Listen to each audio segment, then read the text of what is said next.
1, bandits are in hot. Press fresh to engage.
Hello and welcome, ladies and gentlemen, to the start of the first ever tournament for SATAL 2018.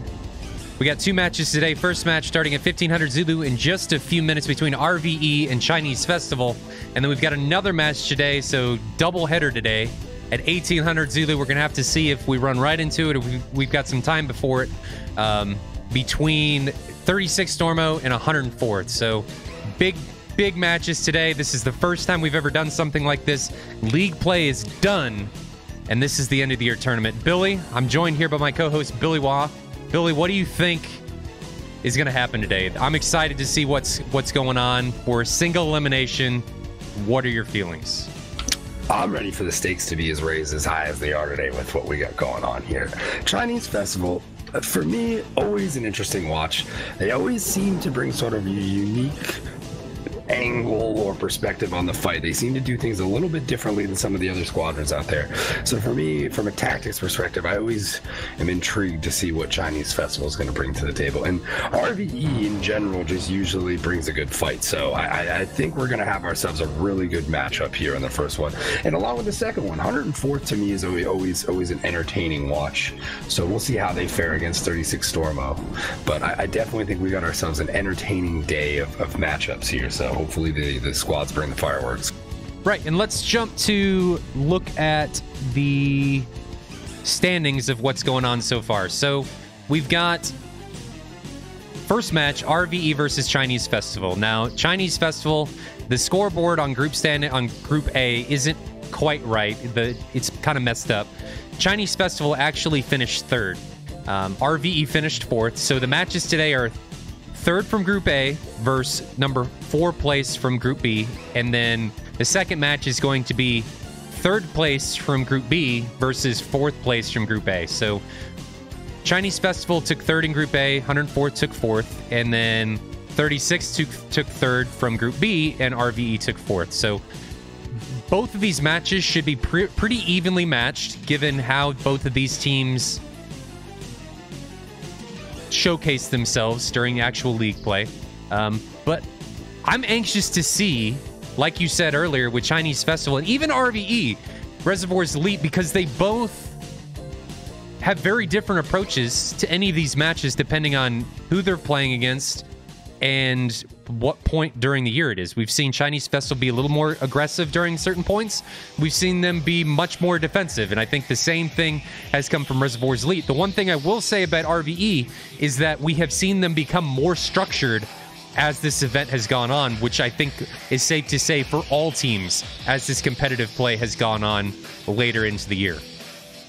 I would definitely agree with that. I think you've seen a lot of these teams come together over the past few weeks and really improve the level of play. I mean, we finished disconnected last match up there, so hopefully we can see that type of level of play continued on into the playoffs, and that type of, more importantly, that type of intensity. And I think with what's on the line today, I definitely think you're going to see these squads bring it, and you're going to see, you know, a lot of possible desperation moves and whatnot. Nobody wants to see their year end today, so although two teams I assume is going to have that happen, so we'll definitely be interested to see who makes it out of this one on top.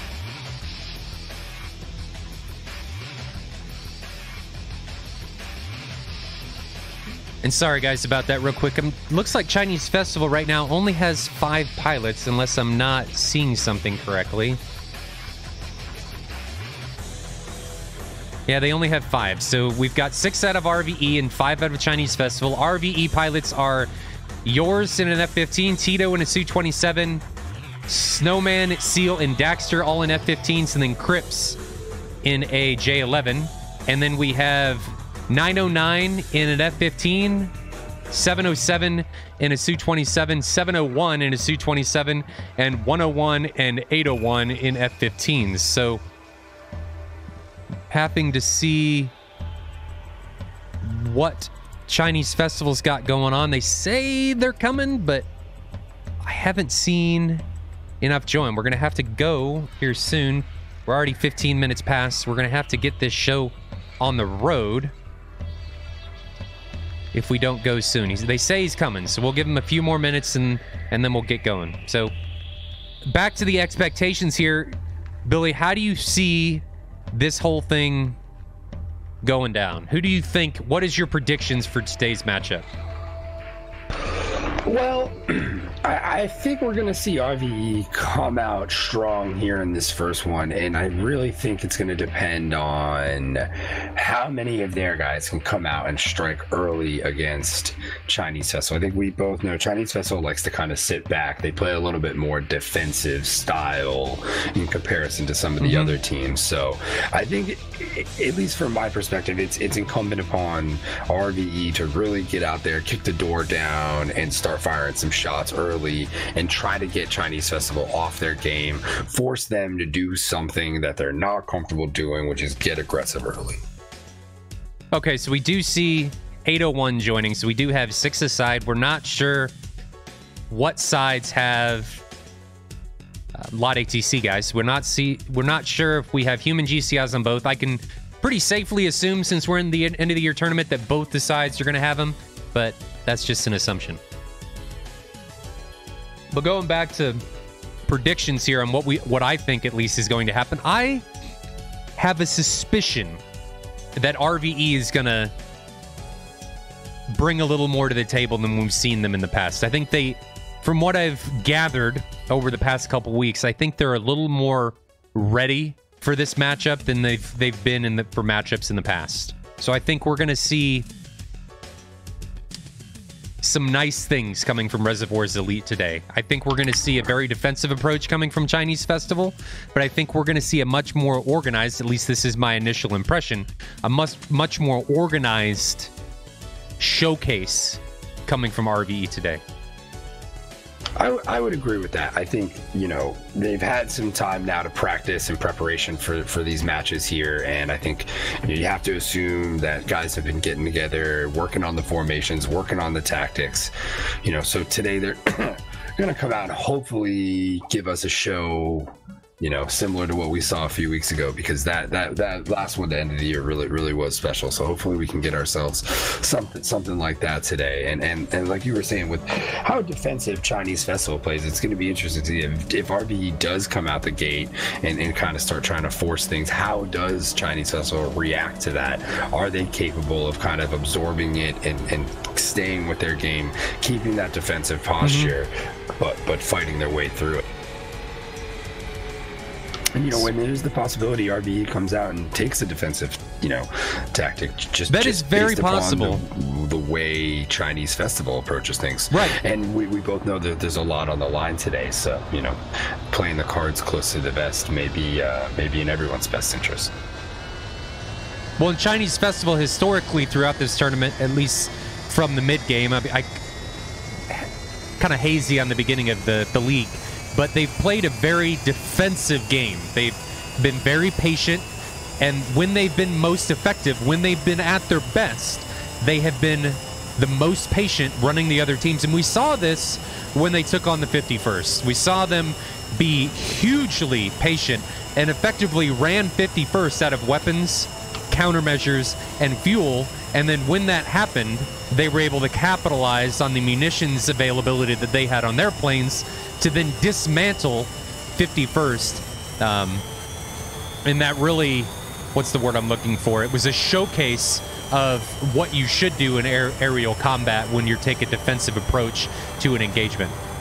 And we'll have to see if they take a similar approach here. So Rage, exactly right. He says single elimination now, and that is right. You lose in this, you lose your rounds or the match, you are done. So it's still best of 3, but if you lose your matchup, so if you lose 2-1, you are effectively done and eliminated from competition, and then you have to wait until next year to get back on the bus and get another try here.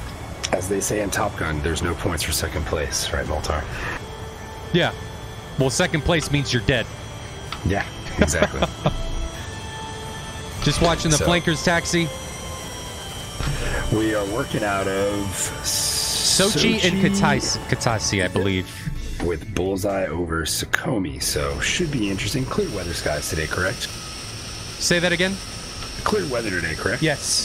So another thing that we need to touch on here is that all of the matches throughout the tournament are going to use the same map and weather. So we want, since we're in a single elimination tournament, we wanted to eliminate weather and map location for being a determining factor in how these matches' outcomes take place. So all of the matches, every one of these matches from now, October 6th, until the end of October, are going to take place Sochi versus Kataisi, and they are all going to use clear Kavik weather. So I know we had random weather and map locations going into this, but we're going to be static going forward to eliminate the possibility of really any interference in seeing who the best team is.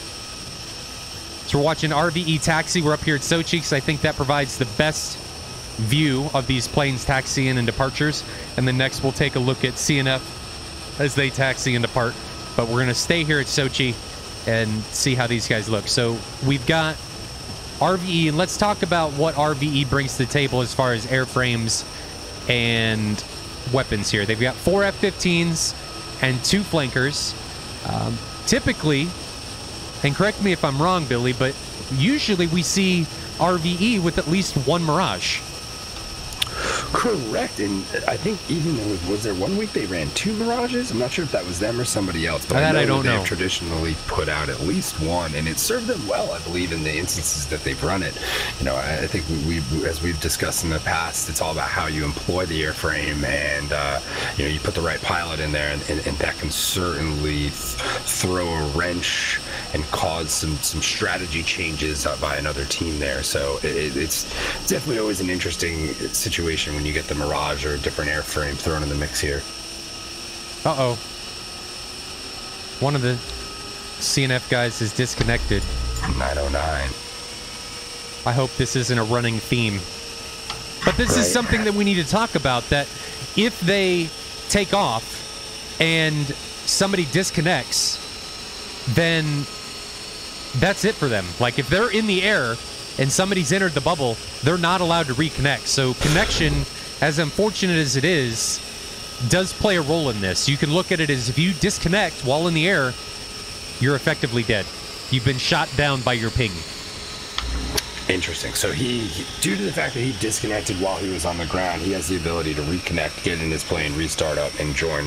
Or theoretically now, could the rest of the group leave and he could rejoin once he's back in? Say that last part again. So, because he disconnected while the aircraft were all still on the ground, he has the ability to reconnect and rejoin the group, basically, is what you're saying. Yes, that is correct. But if this were to happen in the air, and we've been kind of lenient, where if you disconnect right on departure, a lot of times we'll allow you to reconnect. But if you disconnect while you're ingressing into the AO and you've already established that you're in the air, you're not going to be allowed to reconnect. Yeah, and once you're several miles past the home air base, I think it's fair enough to say that your ping has unfortunately killed you. Right. And Polar Mouse brings up a good point and says, how many kills does Mr. Ping have?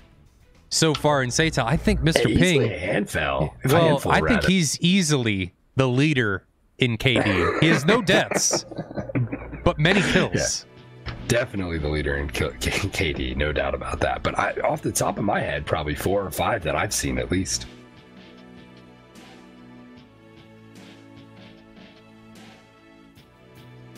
The internet is undefeated, as they say.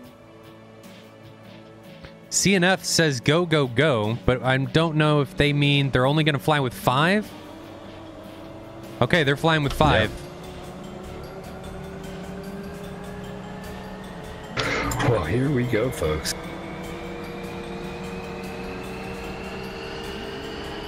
Chinese Festival throwing caution to the wind, and they're going to do this down a man. Man. So immediately, Chinese Festival is on the back foot. They're doing this with 5 pilots. And I know doing a worldwide event like this, it kind of sucks in the fact that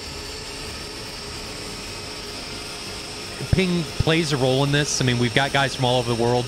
And unfortunately, when you've got guys from China and the Middle East and Iran, and, you know, you've got guys from around Australia and Europe and America, and getting everybody in the same server, that can cause problems. So looks like what 909 did reconnect. We'll have to see if he gets back in. Now, if the group takes off, theoretically, he still didn't die, didn't lose Ping in air, so he could join back in, correct? Because that would as long as he's in. Yeah. I mean, we're kind of getting into some gray area here on what is allowed and what's not allowed. And okay, so they say they're go. Am I seeing that we have a GCI for RVE? Is that yes? Meme Lord? Meme Lord is definitely Microvax. At least that's my assumption. That's a great name. So here we go. This is the official start of the end of the year tournament. Single elimination from here on out, ladies and gentlemen. If you lose your match, you are done. I know we talked about this earlier, but going up to this point, it was, you know, you lose, it just goes on your record. It kind of affects your end of the year tournament standings. But this is it. We are down to single elimination for all the marbles. And we're watching RVE depart here. And unfortunately, CNF, like we talked about earlier, or just a second ago, is down already 1 man, losing a man to Mr. Ping, him getting the early splash, and 909 getting taken out. And it does not look like he is rejoining the fight. So no, I saw him disconnect. So it's definitely a 6v5. Now, will RVE be able to capitalize on this? Well, you have to ask yourself right now, is RVE quickly changing their plan here now that they are having a man advantage, or are they just going to keep running with what the original plan is, having all the more advantage to that now? I don't know that you change your plan. I think that just kind of introduces too many variables. Yep. At least to me, I think you stick with what you got and you make that work. Exactly. You know that your initial plan now has an advantage, that it's an uneven battlefield for the other team. Take that to work with what you've got and move from there. Because I think trying to change the game plan sitting on the runway is never a good idea. I mean, sometimes it's difficult to avoid, but I think that late in the game there, that late in the planning phase of things, you don't want to be mixing things up. Exactly. Right? That's how guys get confused. That's how people are in the wrong place at the wrong time. So it looks like we got RVE rolling out in a rather, I mean, seems like a decent bit of spacing between that first 2 flight and then the second 2, correct? Yeah, so there's actually a decent bit of separation between all these flights. So from lead to the second ship of RVE, you've got about 10 kilometers. And I'm going to assume that these flankers, as they turn in behind the second group of F-15s of Daxter and Seal, that it's going to be about the same. So RVE using separation on departure instead of forming up as they're ingressing into the action area. RVE taking that first 2 flight, taking a direct route. We don't normally see guys go feet wet right out the gate out of Sochi there. So that's interesting to see that they are pulling over the water to approach where CNF is coming from. And CNF, curious what their flight plan is going to be, whether they're going to, head out towards feet wet here to meet RVE, or whether they're going to try and draw them in towards the land here, or towards the coast. What we've typically seen on this particular map or mission location is that the team departing out of Sochi will typically take a feet wet approach, while the guys coming out of Kataisi, since they're further inland, stay more over feet dry. However, there have been times where the northern flights have dictated where the fight takes place. Now, in saying this, and we're talking about mission location, there has been numerous situations where we've seen, specifically on this map, that for whatever reason, the team departing out of Kataisi has seemingly had some sort of advantage and somehow typically wins in these engagements. Now, that's correct. If my memory serves me, has Kataisi lost in the recent 5 to 6 plus weeks?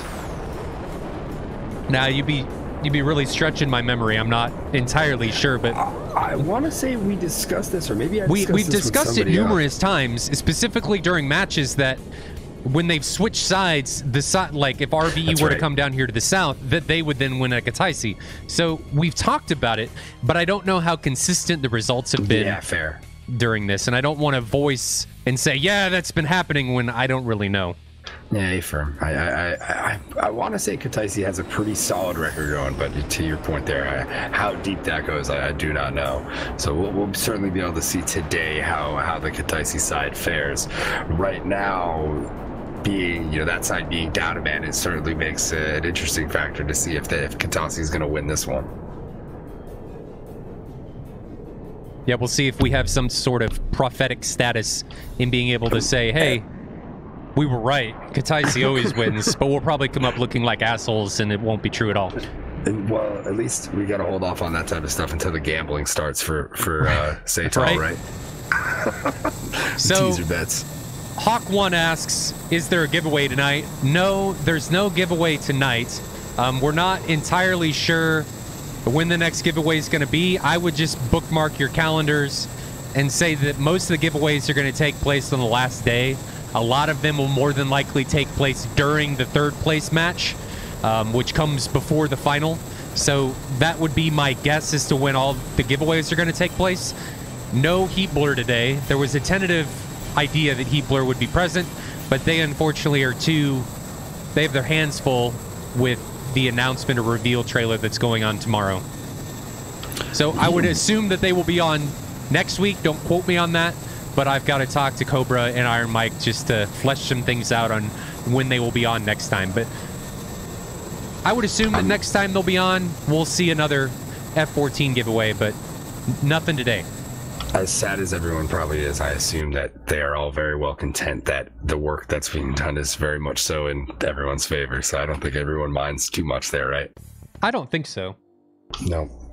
Interesting here. We got 101 really far out ahead of this main group, seemingly almost 20 kilometers from the back three. And it looks like RVE is trying to draw CNF out over the water, and it seems like they're getting their way with that. I think I like the over-the-water approach. Me too. It increases your situational awareness, and if you have some sort of game plan going into this that you want to execute, and you can stay with that game plan and stay organized, I think the water approach, granted you don't get vertigo and fly into the water because you think it's the sky, is, to me at least, in chat, disagree with me and give me your opinions if you want. I think it's a safer bet. Well, not necessarily safer, but it allows you to stay more organized because you have you can see further, you have more SA, like I said at the beginning of this, and it gives, I think it just gives you an advantage the more organized you're able to stay.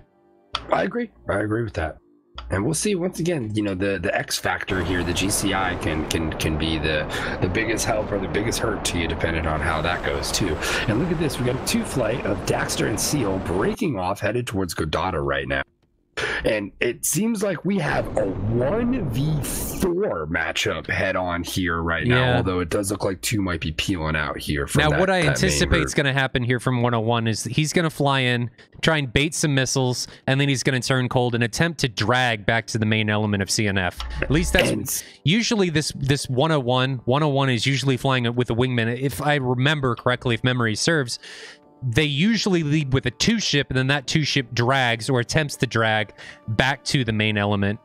And it for looks Chinese like Festival. 001 is backing him up in that regard. May not be as close as usual due to the thin numbers on CNF side, but it looks like exactly what you're predicting here is starting to come to fruition, as it looks like the other 3 from CNF are now starting to take their usual defensive posture to the rear, kind of forming up in that line they like to form. Now, Tarn Falk brings up another good point about situational awareness, that when you're over the water, you have no obstacles for your GCI or the guy running Lot ATC for the AWACS to pick up the contacts over the water. So that is a very good point, that being able to utilize data link in the AWACS calls becomes that much easier. And we see the first Fox come from yours. It's a 120B Fox at 25 kilometers on 101, and 101 is staying hot. I don't think he's got the pitbull warning, but we can see in the distance there the RVE guys breaking up. Now, I don't think that 120B is going to have the energy needed by the time it reaches 101, especially if he starts to turn cold, but it's still tracking. He's turning back hot. Was he able to notch that? I think he was. It looks like it. And now it seems if he can come back left, he might be in a good position to go at Snowman here, but yours is certainly going to be there to back him up, and it looks like he's coming back hot. Possibly trying to draw them towards 001 here, coming in towards Sukomi. Right, and now this is just important for yours and Snowman to stay disciplined. If they think they have an advantage, to press 101, but at this point, since 101 is now cold, there's really not much they can do. Now, what I would hope that their GCI and their AWACS is doing is he needs to be vectoring yours and Snowman onto 001 over here to the east. Now, 001 is high, so it shouldn't be a surprise, and he shouldn't be, GCI from the RVE side shouldn't be blinded by 001 ingressing into the AO here. I'd like to see him be intercepted by the lead 2-ship of RVE, but we're going to have to see how this plays out. RVE working at a significant altitude disadvantage right now. Majority of 101 is over the 30,000 mark, as where everyone from RVE looks to be in that 20,000 range, so mid 20,000s at that. Now we see 001 not pressing alone, stayed disciplined. He's now turned back into spread formation with 101. So I do like the discipline. Defensive play. Yep, the discipline and defensive play. Look at the formations we're seeing. Very, very good defensive discipline coming out of CNF right now. You look at that formation, it's very organized, very clean, very much true to how they normally play. And RVE staying together. Those 2 flights look pretty clean at the moment, and they seem to be backing each other up pretty well, staying tight. But yeah, then here we go. The defensive play has begun. We'll see how long these sides hold out before we start seeing big aggressive maneuvers. And it looks like somebody put out an AIM-7 It's an AIM-7. Now, what I think the purpose of this AIM-7, I think it was on 701. And the purpose of the AIM-7 during SATAL, because the F-15s can also carry actives, is you want the F-15 or whoever you're foxing on to think that it's not actually a AIM-7. You're going to get the same warning as if it was a 120 going pitbull. So effectively what you're doing is you're just forcing your opponents to turn cold, because they have to respect that missile warning, because they don't know exactly what type of missile is being launched on them. And since the F-15 can launch out of TWS, you just have to respect that, hey, that's probably a pitbull 120 that you didn't see launched, and you've effectively just forced somebody to turn cold and even the odds, which is exactly what they made 7-1 do. Yep.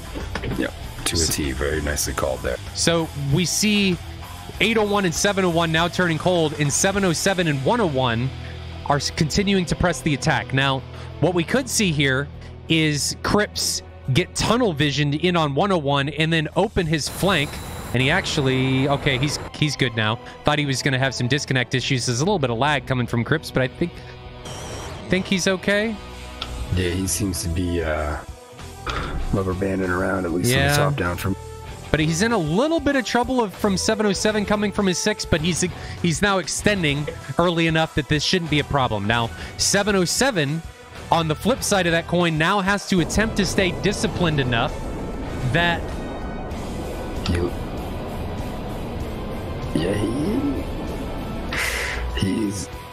You can see that he smelled the blood in the water with Crips. The question is how much distance did he have there? And it doesn't look like that R27 is going to have the mustard to make it to Crips.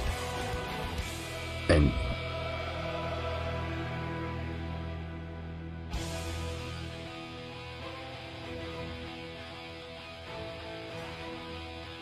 it easily, yeah.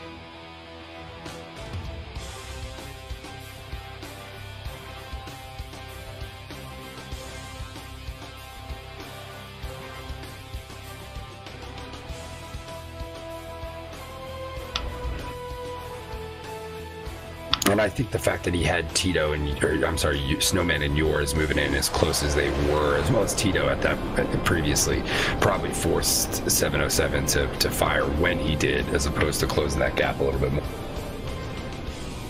And then another 120B out of Yours.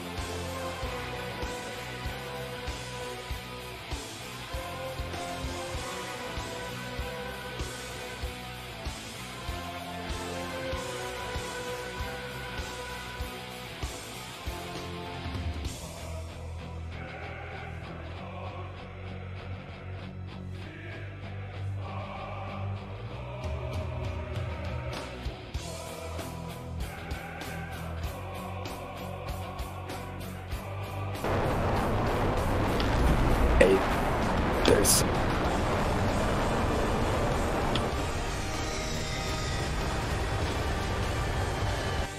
ooh.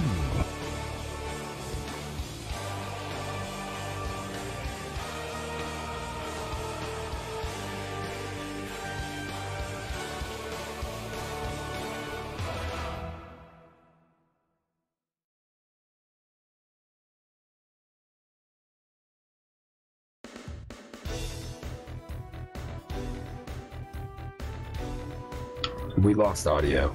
They're here. They're just hearing. Yeah, I don't think they got any of that just now. I think they're only hearing the music.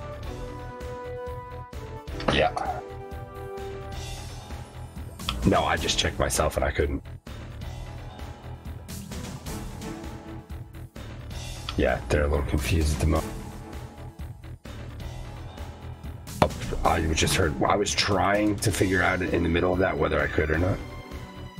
No, now it's coming back. Now it's coming back. They hear me. Sorry, they hear me, but not you.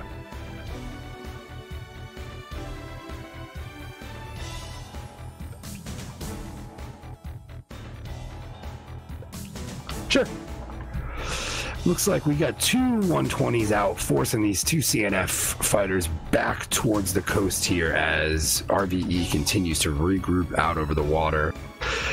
And it looks like 001 still hanging out north of Sukomi as he has done a pretty good job up there by himself of not allowing RVE to flank around from the north on CNF.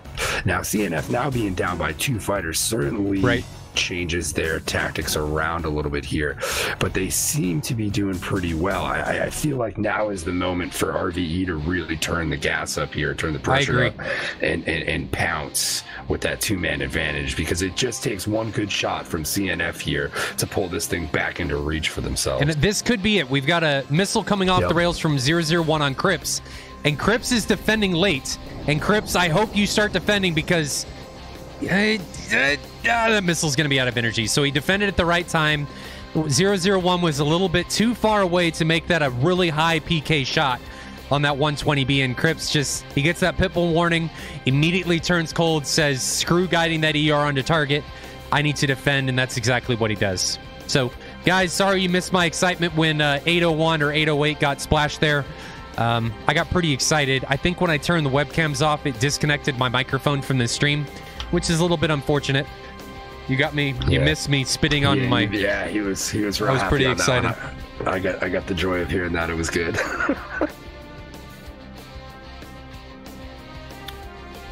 So still seeing a very defensive approach coming from CNF. I think 801 just got in a little too deep and defended a little bit too late trying to get that ET off the rail. And this is what I was talking about earlier, that the guys, what seems to happen when stuff like this goes down is they get that pitbull warning from that 120 and they're like, I just need to stay in here just a little bit longer so I can get that ET off the rail. And they do that, but they've stayed in just long enough that they can't get away from that 120. It's too close, and even if they put it on their night, and that yours may be in trouble. That ET's all over him. You better flare him up more. And is that, where'd it go? I thought that was a missile behind him, but it was actually a plane. And those late flares were just enough for yours to evade that ET. But Snowman, 120 out from Snowman. Yeah, Snowman's getting out here a little bit by himself. He's a little bit isolated out here in the front. I'd like to see him stay a little bit more disciplined and turn back and regroup with yours up here to the north. 101 holding on there like we were just talking about, gripping. We'll see if he looks like he's going to be able to get away. 101 he timed that nice. He was in a split S, which made it look like he wasn't defending because they look like they're not moving and they're still pointing the same direction. But he was actually in a split S and he was able to get away from that. But Snowman, on the other hand, defended at just the right time. That missile got mighty close to him. I don't think we can see it. They're pretty small. Well, I don't know if everybody at home here has noticed, but it looks like CNF has really spread things out now, forcing RVE to spread out themselves, putting each of these guys in their own individual, possibly 1v2 matchups. But that's really banking on the skill of these individual pilots here to be able to hold their own against RVE with this type of disadvantage. I thought we were going to see more of an engagement between 001 and Cripps, but again, Cripps turns cold, stays disciplined, and turns cold just at the right side. Coleman says he wants to get mighty close to me. Man, you just got to get here. I'm in Kansas City. I'll let you get mighty close to me. You just got to say the right thing and get your little butt here. There you go. He likes to travel. He was in Spain for a little bit. Whoa, there's an AIM-120 passing. Yeah, it was dead. Yeah. It was dead. All right, RVE, here we go. Time to dial things up. Significant advantage for them right now. I'd like to see them draw to at least a pair of those guys, maybe a little bit more south, and start trying to envelop around this group of Chinese festival fighters. You know, that's not a bad idea to see maybe yours and Snowman come down here to the south. But the trade there is if they move away, you run into effectively what's going on with CNF, that you have nobody to extend to. You just have a wall, and you don't have really anybody that you can drag your opposition to. Now, Cripps puts an ET out. Does 101 see it?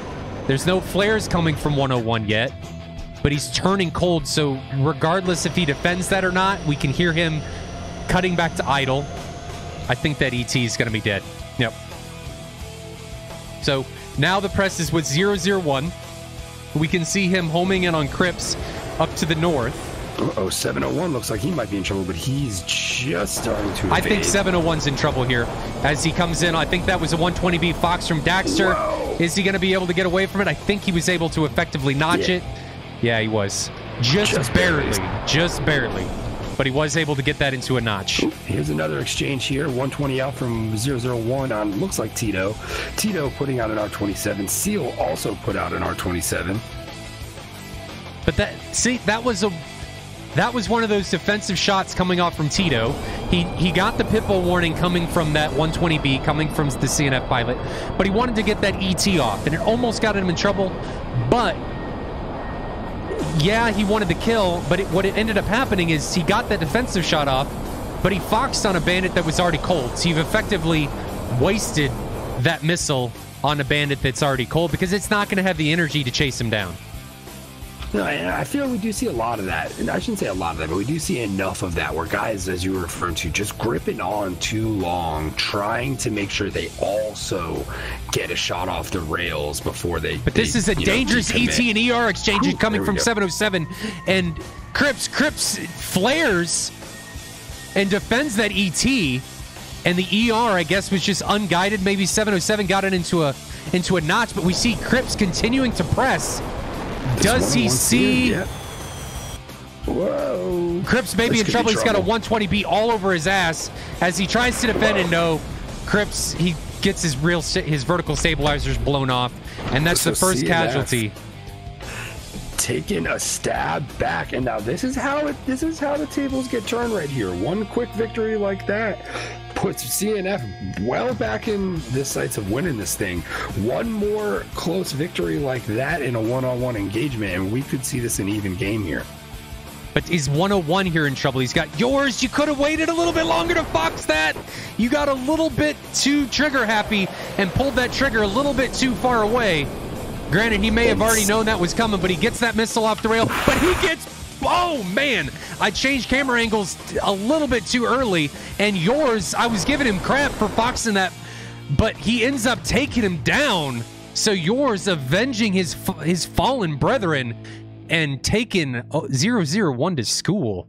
And we almost lost 701 in that very same instance, but he was able to notch and break away just in time to evade a 120 from, I believe, Snowman. So here we go. Now RVE stepping right back up, lobbing another volley across and regaining that two-man lead they now have over CNF. Lots of missiles still out. I'm going to run through the camera angles here and get our an ordnance count here. That'd be good. Now, one thing that I'd like to point out that we've missed from RVE in the past, meaning RVE hasn't been very good at doing it in the past, is they've lost their shape. They've spread out. They've been trying to engage these battles on multiple fronts. Usually we've seen 3 or 4 ships from RV way up to the north. We see 2 or 3 ships down to the south. But this time, we're seeing RVE stacked. Everybody is really close together, providing mutual support. They all know where each other is. If they get in trouble, they run back to the main formation. There's no real traditional shape, but they're close enough that if one of their guys gets into the shit, they have enough friendlies at their back to be able to turn around and run back, and then one of their other guys can turn in and engage the guy that they're dragging. And it's really nice to see, and it provide that mutual support being provided by the Reservoir's elite side. They're also not really overextending. Now, Crips kind of overextended, yes, but I think he thought he had a kill, and there was some altitude separation there when 001 splashed him. I don't think he saw him initially on that engagement. I think he just thought he had the kill, and he overextended because of that. I think Daxter almost got himself into a bit of trouble there, but he was able to turn things back and head back towards the group. Seal also now peeling around to give him a little support. Curious what's going on in the heads of CNF right now. What do you do? What tactics do you employ right now to regain this advantage or level the battlefield here in any way you can? It's got to be a combination of patience and, as much as it pains me to say it, luck. Because when you're at a disadvantage here against an organized opponent, it's very different than when you're on 104th. On something like this in SATAL, it is much more difficult to change the tide. Because you're against an organized opposition. And it's going to be really hard to be able to swing the table in your favor when you're against somebody that's disciplined and turning cold and is in a pseudo grinder setup like we're seeing here with RVE. Indeed, I would agree with that. And I think when I went through the camera angles, we had at least 3 to 4 missiles on board every single plane remaining in the fight. So I'm not sure how that's changed in the last minute or so, but it does appear as if these guys have done a decent job conserving their weaponry to this point in the map. But again, I'd like to point out how disciplined RVE is being. They're not overextending themselves. Tito just had a 120B foxed on him. I think he actually started turning cold before he got the pitbull warning, and 101 now is in trouble. He's got 2 F-15s bearing down on him, and he's got an AIM-7 coming at his face. We can hear him cutting idle to try and get into a notch, and he may actually, I think he's out of fuel.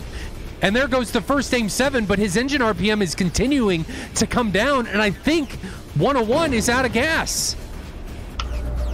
It looks like he's hit. I'm not showing him on the F10 either, so it looks he just got taken down. He took a couple aim-7s to the face, and I think he actually ran out of fuel during that engagement. Anytime you see someone pop the 2 aim-7s with a 120 bearing on them, you know they're in it for the long haul there, right? Yeah, exactly. And I don't. Once the aim-7 hits you with the monster of a warhead that thing carries, I think you're done for. I saw the second aim-7 come out, and I was like, he's not going to turn away now, is he? No, he didn't have any engines to turn away. Nope. He was effectively dead. I guess at that point, fire the second aim-7 but if Tito, you're going to be sitting there. Nah, that ER is dead. So 701 had a kill shot there, but elected to turn cold. And I think that was a case of, I'm going to say staying disciplined, but I think he could have had a kill there. It was close, that's for sure. And it looks like did he just disconnect? Or did somebody get killed? I think he disconnected. 101 disconnected for sure. So 707 left here now by himself. No. 701. No, Tito got him with an ER. I guess I missed that ER or something happened and I didn't see it. The on mine it's showing the kill after the disconnect for whatever reason that it. Daxter could be in trouble. Oh, man! That was a turn vertical right at the right time. He had that time perfectly, but is he going to be able to get away from that 73? He's popping flares, so we can assume that he sees it. And 701, he's going to be in a world of trouble. Oh, Daxter, he evades another one. I don't know how that 73 didn't hit him, but 707 is now in a world of trouble as he has multiple aircraft bearing down on his 6. And we can say, oh my God, is that missile going to catch him? No! It just had a little bit of a sniff of his afterburner coming there. Of dogs are chasing him down right now, and he is outrunning all of it. But that 120 looks like it's got the power, and there it goes. Oh,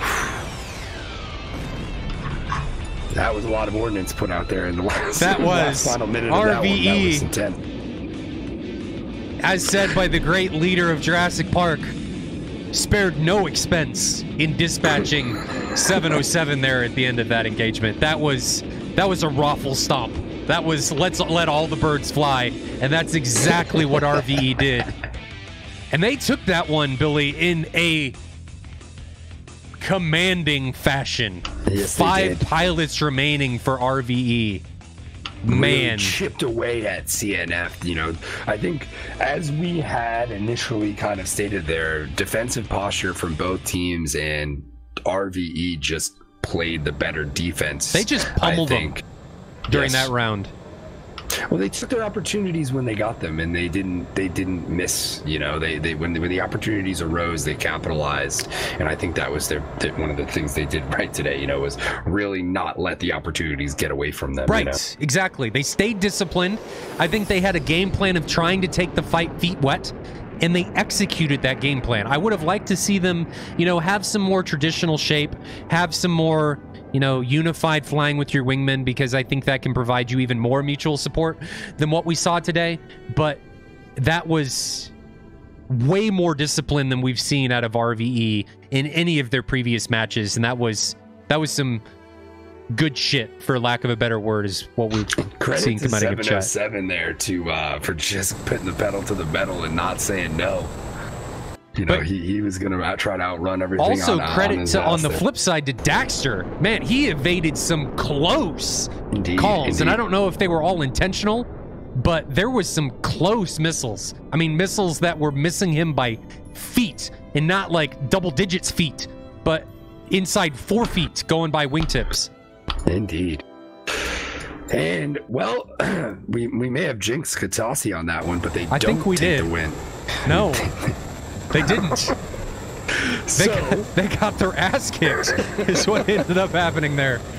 Well, I'm curious to see what Chinese Festival now coming out truly match point here, facing elimination.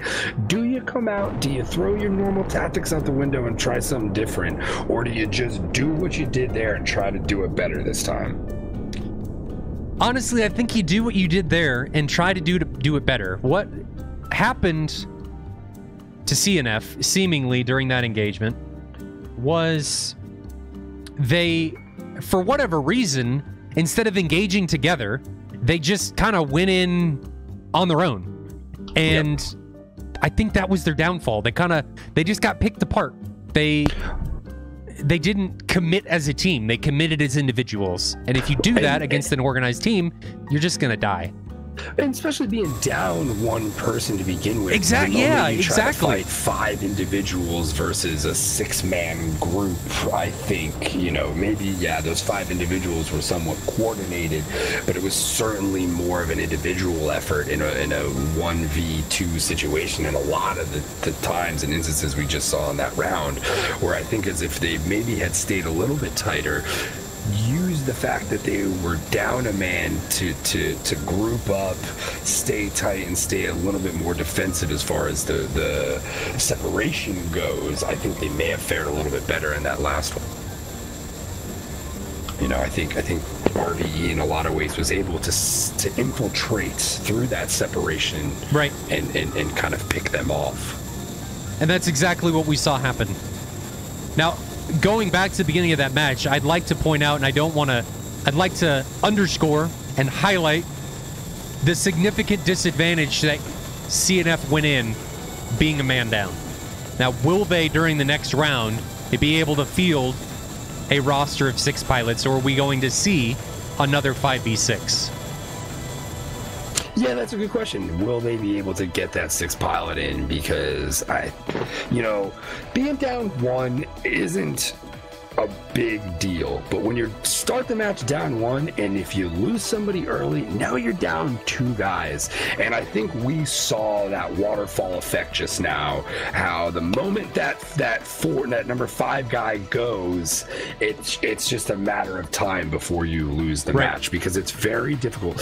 I think in the entire time we've been doing this, at least I've been doing it, we've seen one guy come back from a 1v3, and it was one of the more epic things that we've was seen tall on here. It's just, yeah, correct. And it's just not a common thing to be able to dig yourself out of a hole like that. So the whole philosophy here is to not allow yourself to get into a hole of that nature. And I think, you really have to play the cards a little differently when you're down that 5th man. Or now, down that something else that I'd like to point out is that through the majority of these rounds, we've seen a lot of, first kill is a massive advantage. When you get that first kill, not only are you now at a numerical advantage, you have also brought down the hammer on the other team's mindset, their egos. I mean, really everything that they're bringing into this fight, that they lost somebody, and then they have to not only overcome a numerical disadvantage, they have to overcome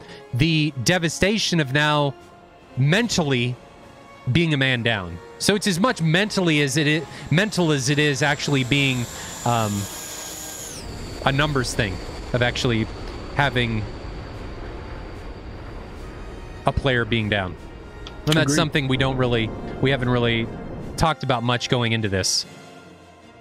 But that's the first, Daxter's the first one to land, so that's officially 1 in the books. And Soul, just for you, I'm not going to forget to update the scoreboard. Oh, turn it over a new league. I know, playoffs, right? Folks. I'll forget next round. Scoreboard. I'll forget next round, don't worry.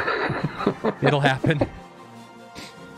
So talking about that, I'm going to bring down the server, and we're going to talk about TACView. So let's jump back to the talk show. And Billy, let's recap what happened there. What happened during that? Well, give me your insight on what happened to that round while I'm getting the TACView and everything set up. What I observed, at least from the onset, was we had CNF come out. They pushed that one lead plane way out as we saw RVE drag things out, feet wet, by quite a bit. Mm-hmm. And I think we saw CNF reluctantly take things over towards the water. And once we got somewhat situated, feet wet near bullseye, I think that's when you saw RVE really stay tight in that formation and start trying to almost observe what they saw CNF doing.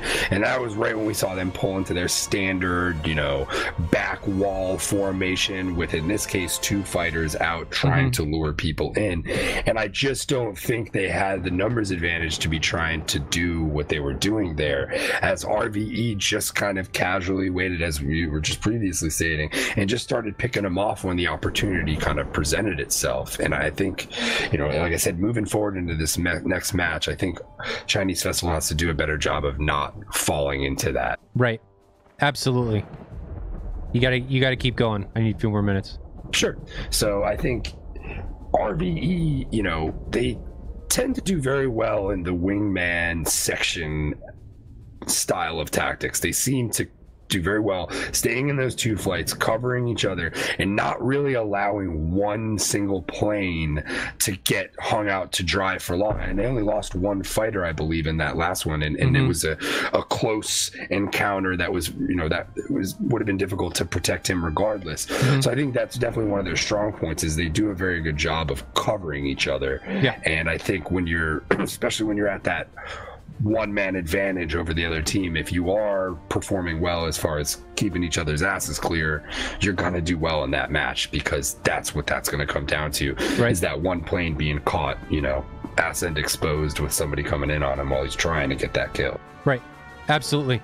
So while I'm moving the TACB file to get this all going, let's talk about and recap some of the stuff we had go down. So MBAM01 and 6S Drigo, Warthog Boy, and Consta, thanks for the follows. And Warthog Boy and Maxty, thank you very much for your Prime subscriptions. Hopefully you guys are all enjoying what you see. I know Billy and I really enjoy what we're doing. Hopefully you guys really enjoy just seeing some competitive DCS action go down here. Hopefully my camera work isn't that bad. I think you did pretty good in that last one, and I really do feel like we're starting the playoffs with a bang here. That was an entertaining match, and that was an intense matchup. Yeah, I think we're going to see the same coming out of this next round here. I'd be curious to see whether Chinese Festival is able to, how do I phrase this, is whether they're able to bring a higher level of intensity than they brought in that first one, because it just seemed like they were a little flat at top. Yeah, it did. It seemed like they were flat. It seemed like they weren't ready for this particular match. And speaking of that, let's jump in and dissect the TAC view here. So while the teams are getting ready to go, and Billy, do you mind logging in and telling the guys in the server that they can go ahead and refuel, rearm, and Sure. Don't spool yet.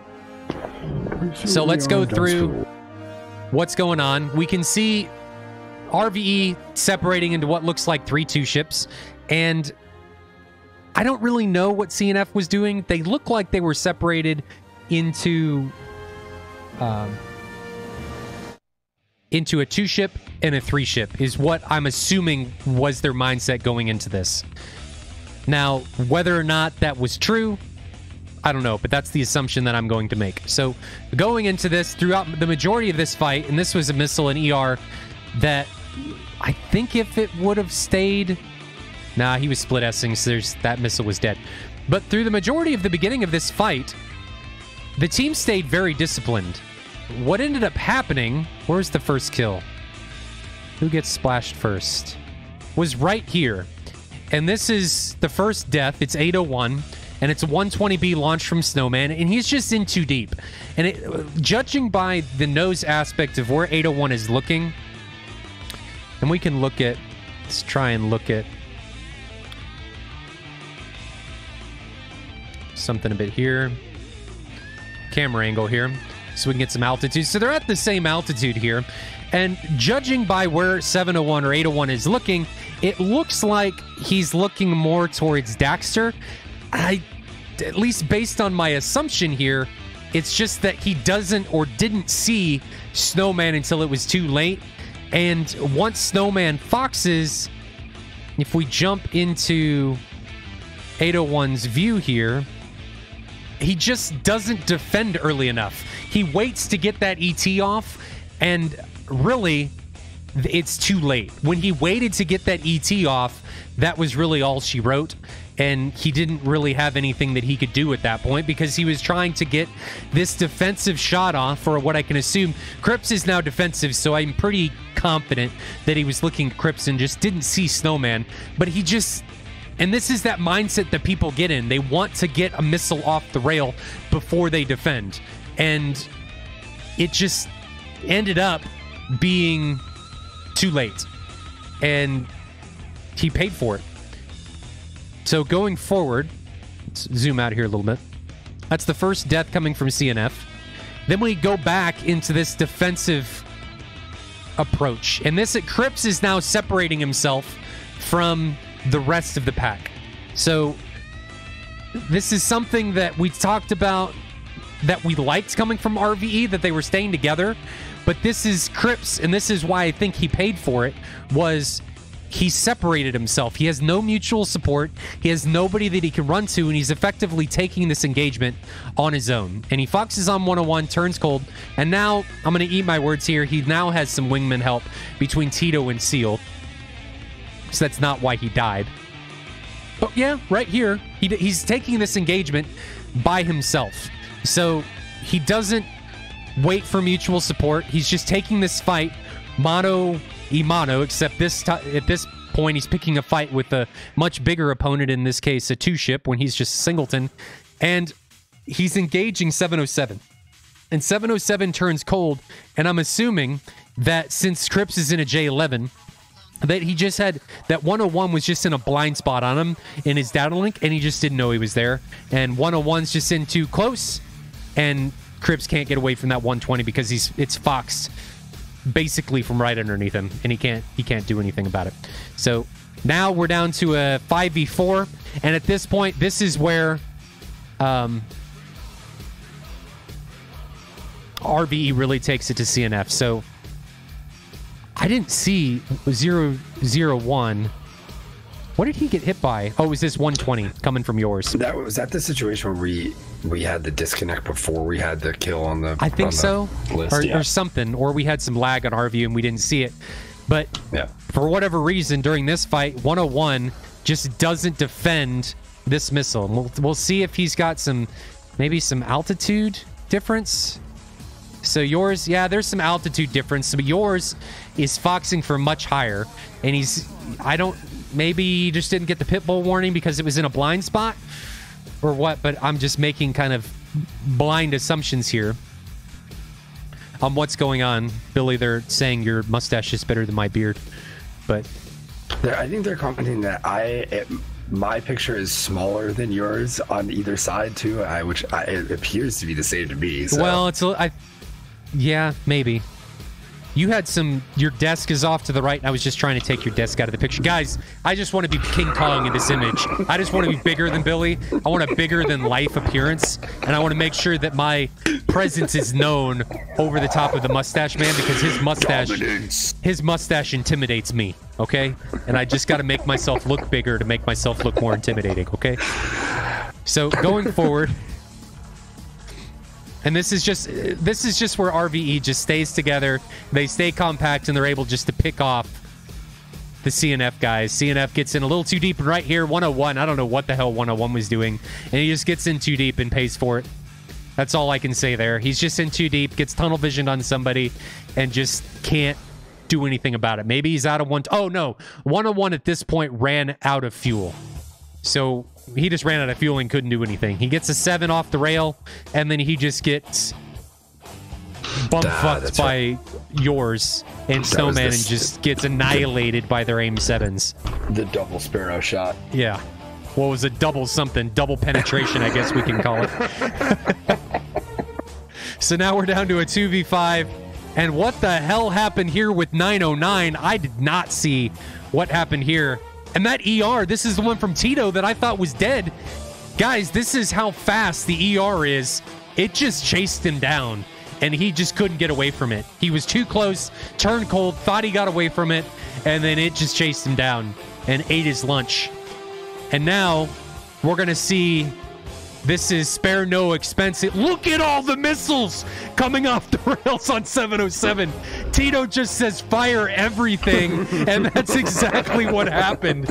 And there's no way that 707. And then yours just says, guys, there's not enough missiles in the air. I gotta fire my shit too, and puts even more out on the out in the air against 707. Well, there was a moment there where I thought Daxter was going to get clipped by a friendly missile just because of the cloud. There was so much shit in the. Look at all the lines in the tac view. Look at all that. We must kill him. Evidently, yeah. That was. I feel bad, man. He got annihilated.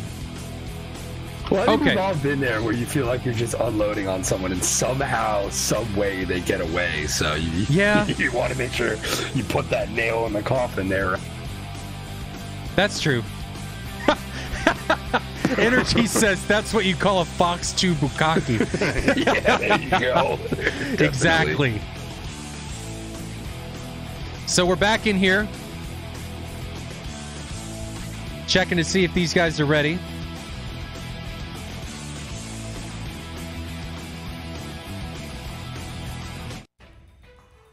But man, that was an intense round. No, it was. It was good. For as lopsided as that ended, that was intense. Well, as most of these go around here, it's a slow build up to about a solid 3 minutes of just intensity, and that one certainly lived up to that, to where it slowly built up towards this just boom explosion of action. Guys, we're gonna make Billy, the mustache, a little bit bigger, okay? Move your table off the screen. He's a little bit bigger now. You don't have to feel as intimidated by me. Jabbers is here. What's up, Jabbers? He is? Oh, he is. He finally made it. The first one I think he's ever made it. Wobbling Goblin, it's enhance. Get your CSI right. Enhance. We enhance the image, okay? This isn't enlarge. Enhance. These aren't penis pills. We're enhancing. We're not enlarging. I was always more of a penis cream guy anyway. Oh, is that? Sorry, excuse me. I must have been living in the past. So Comey has a question. He asked if there was 2 rounds today. Yes, there are 2 rounds today. First round started at 1500. Well, first 2 matches. So first matchup is between CNF and RVE. It started at 1500 Zulu. It's best of 3. Second match is going to start at 1800 Zulu. Now, we got 2 hours until that match starts. Will we have some time between? I don't know. We'll have to see. But there are 2 matches today regardless. So still waiting on somebody from CNF, I think.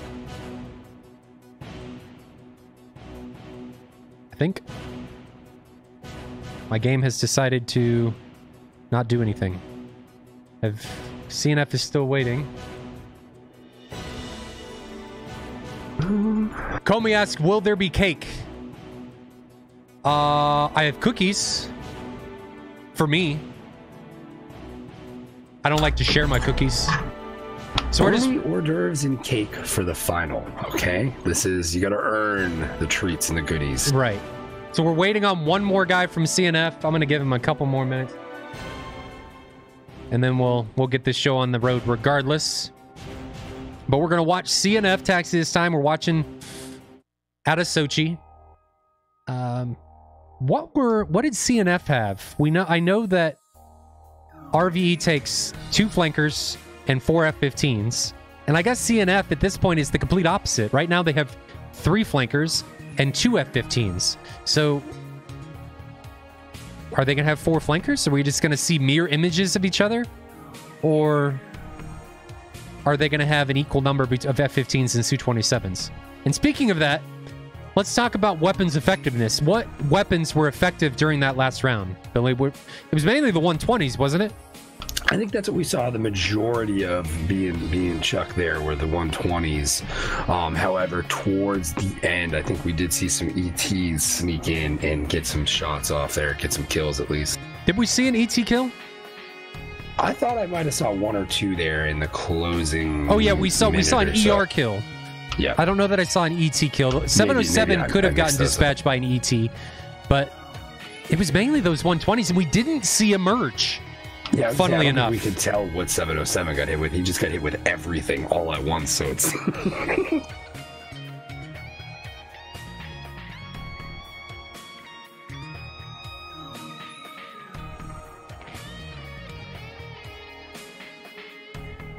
So we can hear CNF spooling. Excuse me, I can't talk. Does that mean... Oh, they are taxiing. I guess they're going down with 5 again.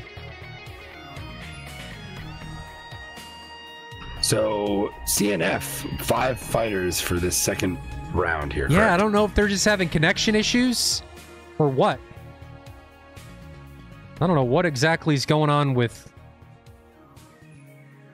the Streamlabs there. Why it duplicated. We'll get rid of that. That should be fixed.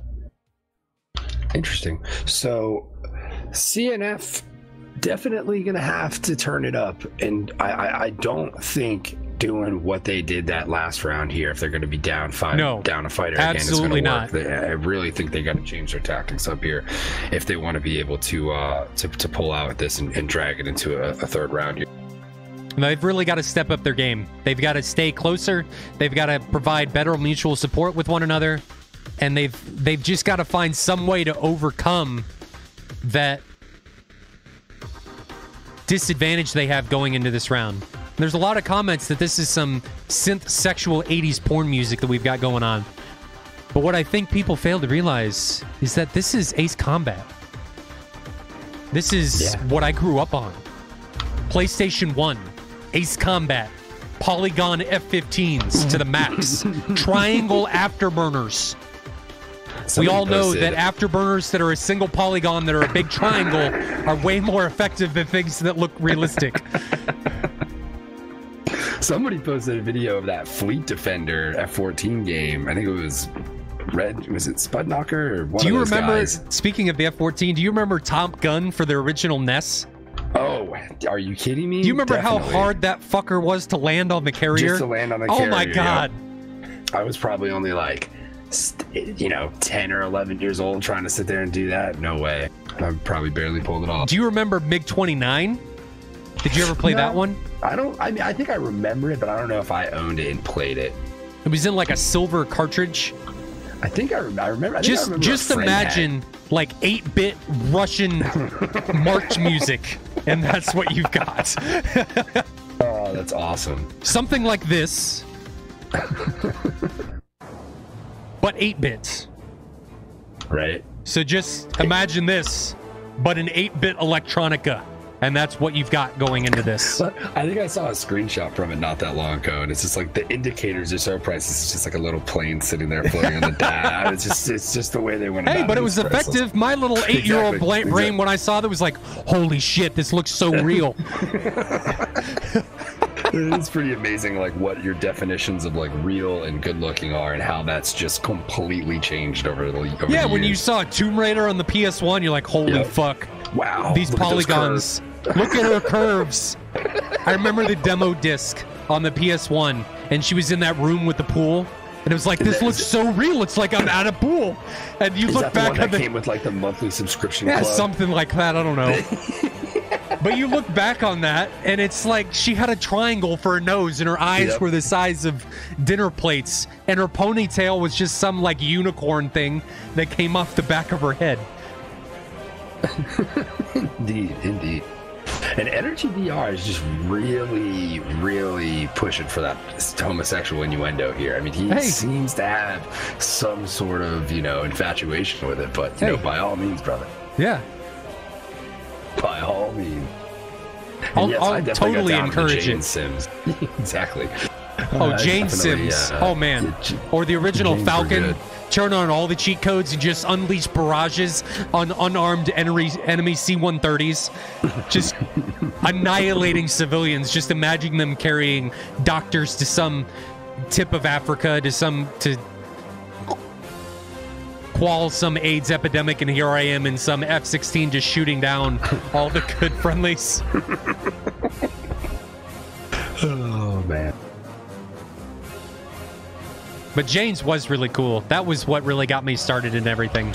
I would agree with that. Jane's is definitely the one that kind of really drew me in and kind of helped grow the love for flight sims. There's no doubt about it. We do have, and back to the realms of reality here, we do have 6 pilots from CNF. But the question on everybody's mind is, will 909 be able to maintain his connection to be effective during this fight? Or is this going to turn into a 5v6 again, like it was in round 1? Well, I think we all know, as I was saying before, the internet doesn't lose, so... No. Mr. Ping here may just have his next casualty. We shall see.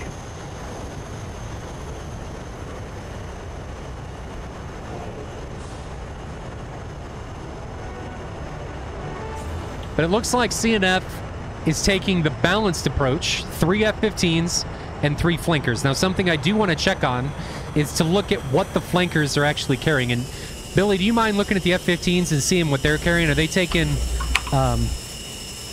more Fox AIM-9s, or are they taking AIM-7s? We know they can only take 4 AIM-120Bs. So it looks like the flankers are taking what looks like standard flanker loadouts. Yeah, and it would appear so that it's a majority of it's their standard, the amount they're allowed to carry for the 120s, 2 7s, and the rest are 9s. So another thing that I'd like to point out is that these are not J11s. These are just Su-27s. So there are no R-77s coming from the CNF side. Now, on the other side, Cripps, I think, is in a J11. So I believe he is. Yeah, I'm looking at it right now. Now, what? Maybe you could help shed a little light. What is the big advantage with going over the 27 over the J11, knowing that you don't have that missile in your disposal?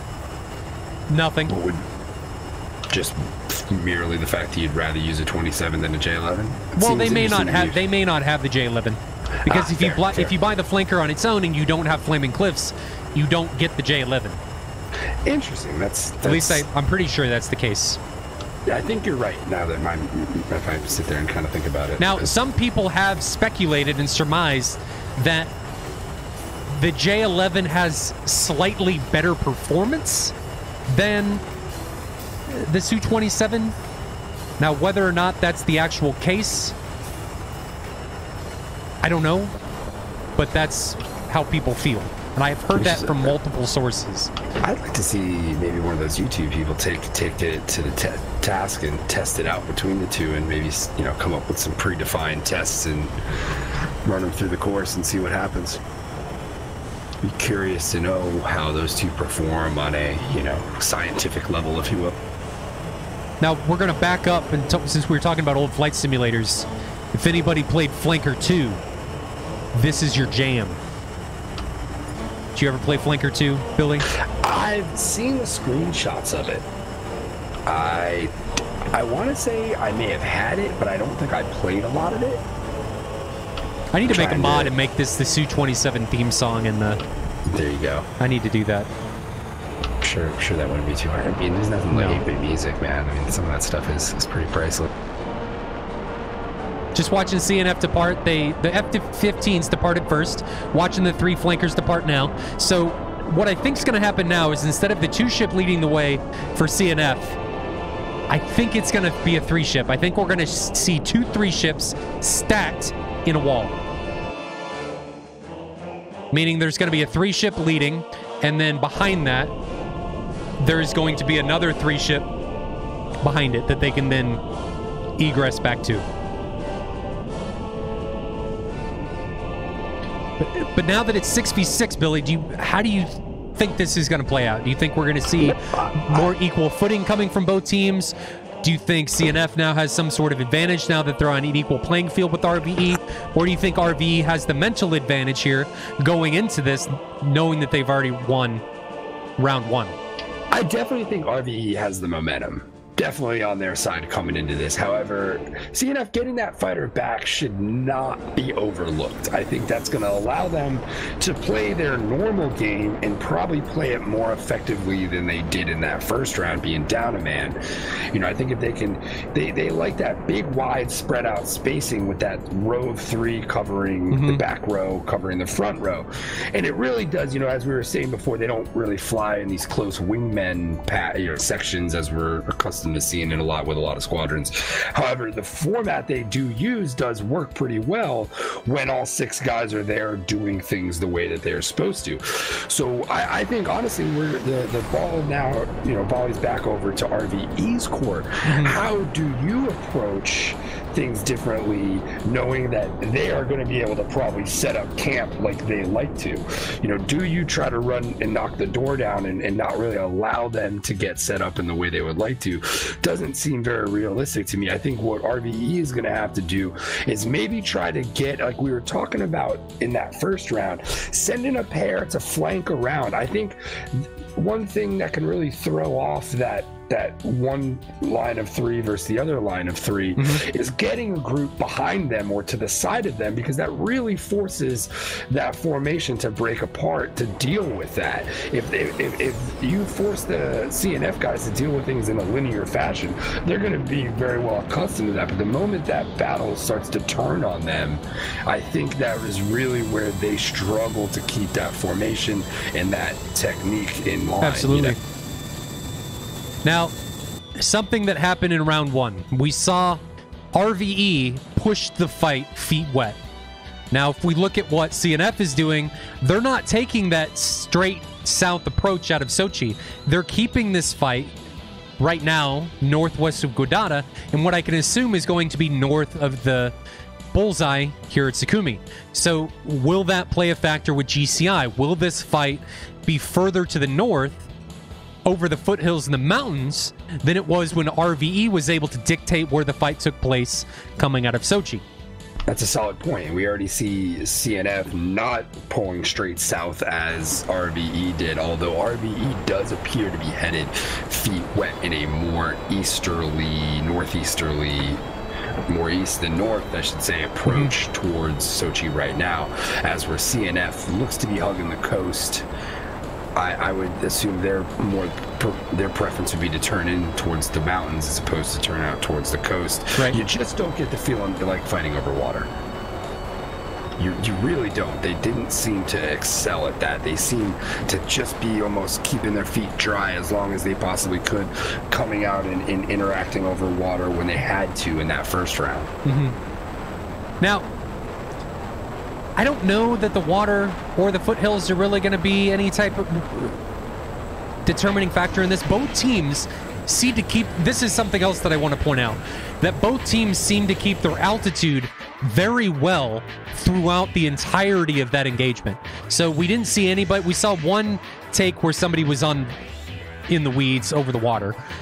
He ended up getting wrecked, and I think that was 707 when he was the last guy remaining. Yep. But both teams were able to maintain their altitude, with, to me, that's really important, because you're able to, A, get better situational awareness, B, you're able to convert that altitude into energy should you need it, and C, you're able to utilize more maneuvers like a split S and egress away from the situation than you are if you were just on the weeds. Being in the weeds really limits the amount of flight maneuvers that you can do to get your ass out of a fight should shit hit the fan.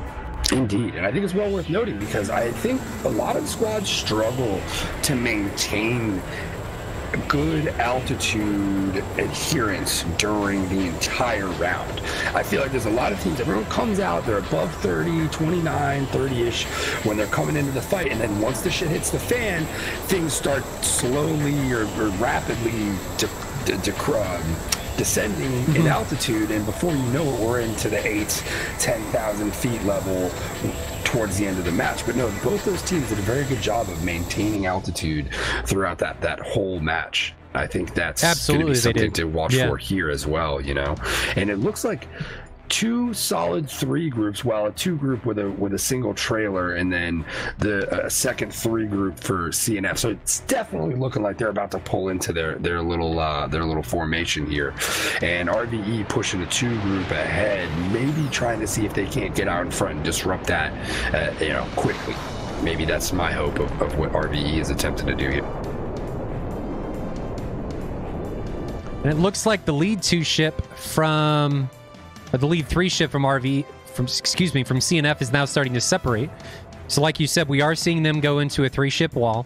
And I think we're just going to see RVE entering in a 3-ship or a 2-3-ship trail formation and enter a pseudo grinder of 2 ships, where a 2 ship stays hot, they get engaged, they turn cold, the next one comes in, and you just maintain that. Now the question is, which team is going to maintain their shape for a longer period of time? Because in my opinion, the team that has their shape deteriorate first is going to be the one that's at a disadvantage.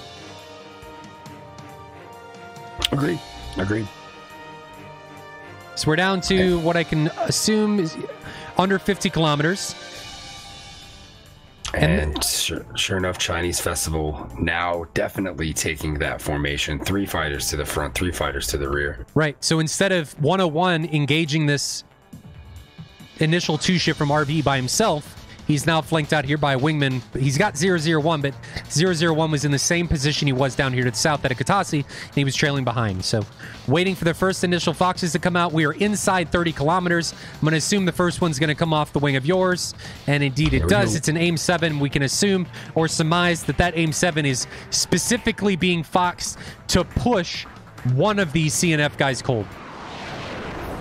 And 001... definitely far enough back here to where if he needed to be a factor, it's going to take him second to become one. But it does look like Snowman. Ooh, uh-oh. 909, 1 out on Snowman. Yeah, but he's got that into a notch, and I don't think that missile's going to be effective. He's got more... He's pretty slow. That missile could be a problem. Snowman's not very fast. That missile's... He's in trouble. There it is. Oh my... Oh, it got him. Okay. That was a little bit of lag. I thought that missile was going to fly right by him. He's still up. So, man, the chaff after you get hit isn't going to do anything, buddy. But he did take one. He's still up. He's on fire, though. He is on fire. I'm going to want to cut them engines and let that fire dissipate. Well, and I think we see what holding on a little bit too long right there can get you. Well, I don't... And that's getting clipped. I can't put that as holding on a little bit too long. I think that was more of not being fast enough when you're defending and not... Yeah. He wasn't in a position where you wanted to be slow and get into a notch. He was in a position where I need that airspeed to defend, right? And he actually gets dispatched, so his plane broke up and Snowman does get taken down. So this is the opposite of what we saw going into round 1. Now we're in a 6v5 with RVE at the disadvantage with the 5 men standing. I would say it does a big turn of events here in the spectrum of this match. That certainly now has shifted momentum here, I think, back towards CNF and their ability to level this thing out.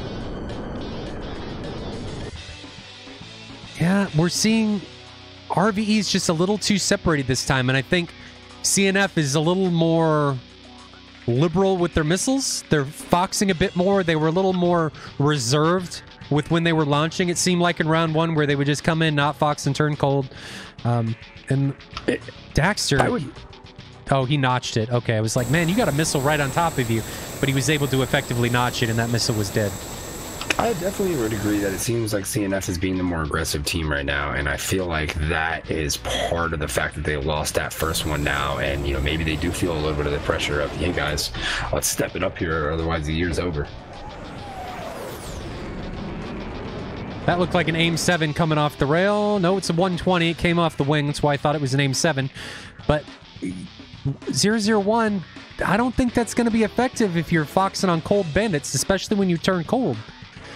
See, right here, if I was 001, I would extend back to 101 and then recommit with my wingman as a 2-ship instead of a singleton if he decided he wasn't going to continue to press here. Well, CNF six planes away from having their year over, and they're certainly in a good position to extend this now into a third round. I think RVE really needs to have that gut check moment here as a squad, get this formation a little bit more tight, which it looks like both sides are taking a brief lull in the fight here to kind of get a little organized and get the formation, or at least the tactics, squared. Right. It does look like RVE has tightened up their formation here. They've gone from being very spread out to being a close clustered ball, which, while it's not structured, provides better mutual support than being hugely spread out without decent situational awareness. And 909 looks like he's about to go sniffing into the RVE den here while they get organized, with 701 and 801 decently close enough behind him to help out. He definitely is smelling blood, though. Now, a question I have, and this is something we've brought up in the past, is why do the Chinese teams hang on to their bags for so long, and why do they go with 3 bags instead of 2? Chat, do you have any insight onto that?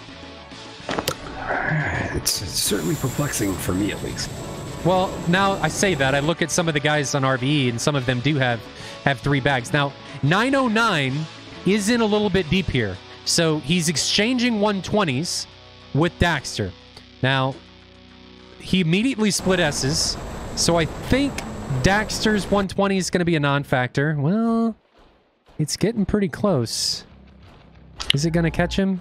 CNF has effectively turned their 2 lines into 2 triangles at this point, or at least seemingly a rotation of some sort. Well, they've kind of turned it into 2 stingers, where they've got 2 guys extending and then a guy coming in hot.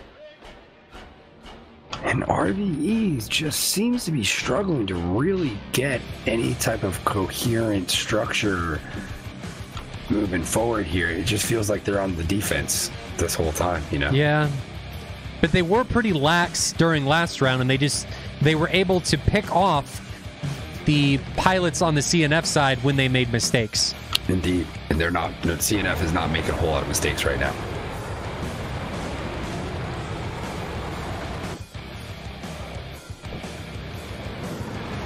Is that a 120 out from yours? Get the feeling he might want that one back. Yeah, I think he might want that one back, because 707 was a little bit too far away and was already starting to turn cold. Big gap here. So 001 is now pressing. He's by himself. He's got some guys behind him. 101's back behind him, and so is 909. I'd love to know. You have to assume CNF works with a GCI. Yeah, they do. At least I get the movements. I've had the interviews with them in the past when they've won their matches, and they have definitely done it with the GCI. So how they're flying, it definitely exhibits the idea that they are flying with somebody running lot ATC. Yep. Seems orchestrated for sure. Difficult to get that type of precision from inside the pit. Looks like both teams are now extending. RVE, as opposed to what they were doing at the beginning of this particular round, is much more close together. And they've played a much more defensive role instead of getting a little bit too deep into CNF. Now, I can't attribute when Snowman died to him being a little bit too deep. I think he was just effectively too slow. Indeed. So to answer a couple questions on chat, the Afterburner mod that I'm running is something done by Vitor. He's on the Splash One Gaming Discord. If you guys can get permission from him, I have no problem sharing it, but it's not mine. My mod pack does not contain it, and you can install my mod pack using OVGME. There's directions on the thread in the mod thread on the ED forums. So back to the action, though.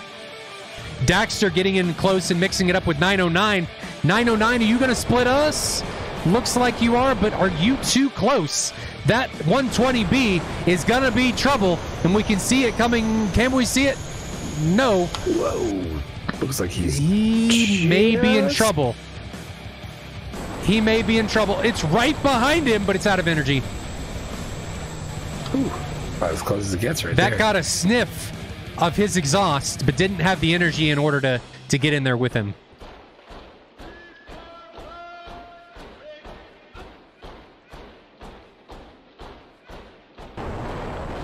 So Tricker, thanks for the host, buddy. Anybody that's just joining, this is round 2 of CNF versus RVE. RVE took round 1 in commanding fashion. However, CNF was down 1 pilot during that particular round. So CNF had 5, RVE had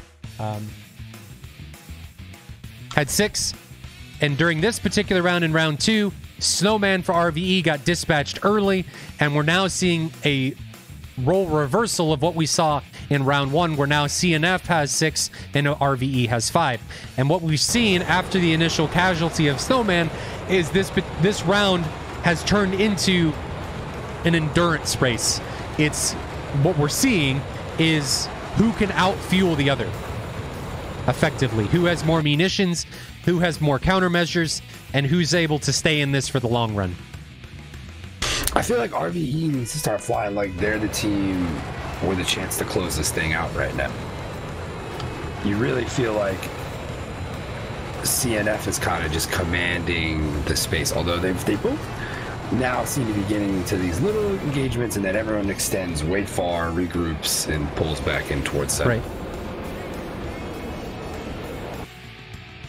And this is as opposed to round 1, we're not seeing the one-offs engaging by themselves coming from CNF. They're much more disciplined than they were during round 1, where instead of one guy like 001 ingressing in by himself, we're seeing guys coming in together and engaging together and providing that mutual support that is so crucial in order to get out of these fights alive.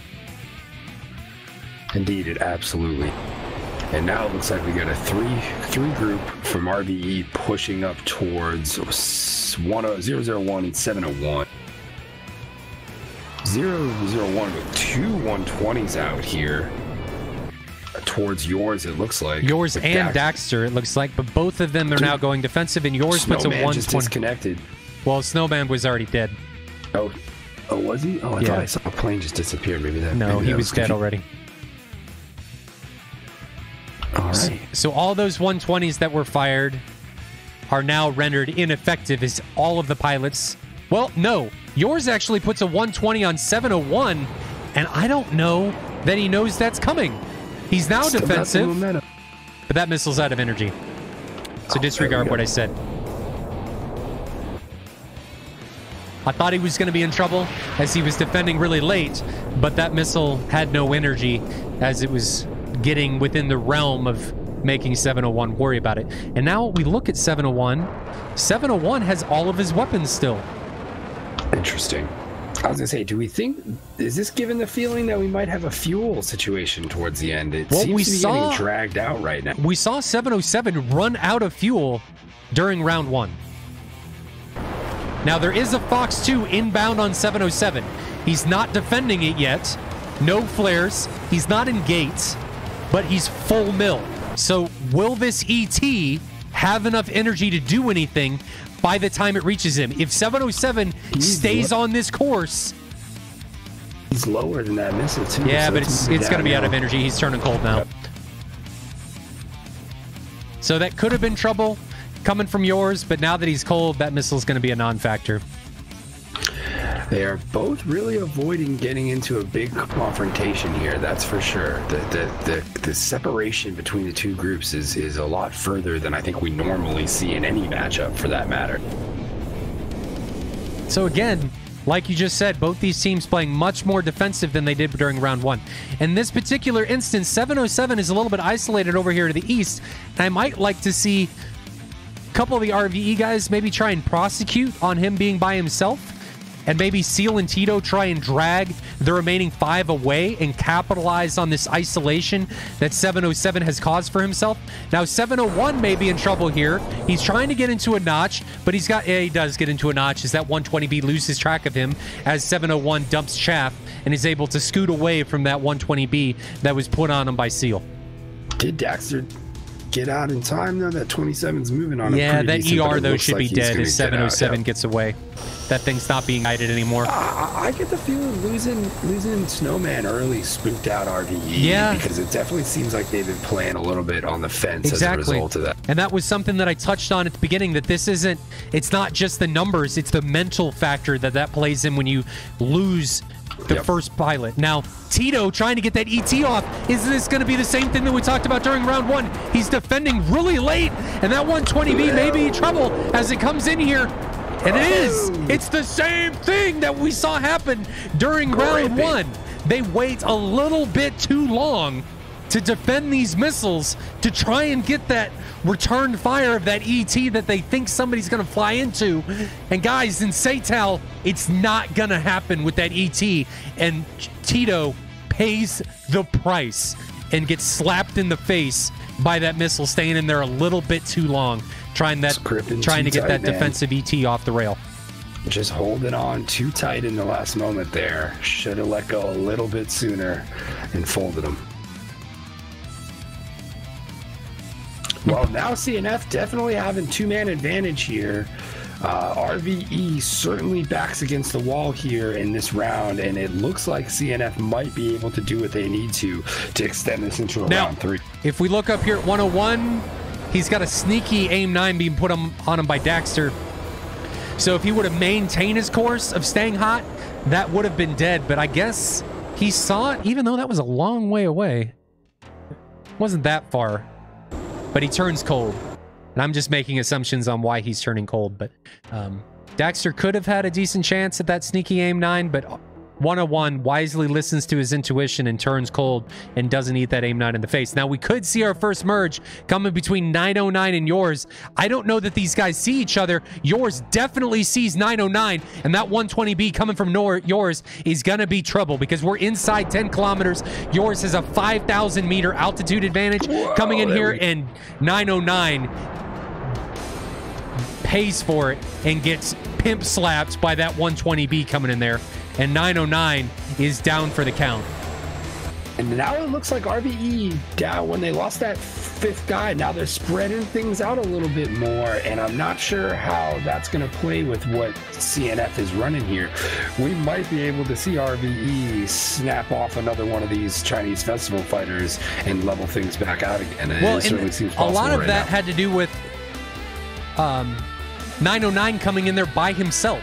It was the same thing that got them in trouble with round one. They weren't disciplined. He came in by himself. He was tunnel vision, what I can assume was Crips, and didn't see Yours because there was that 5,000 meter altitude separation, and Yours was able to capitalize on that altitude advantage, giving his missile more energy and coming in from a point that 909 just didn't see him, and by the time he did, that missile was so close that he wasn't able to get away from it.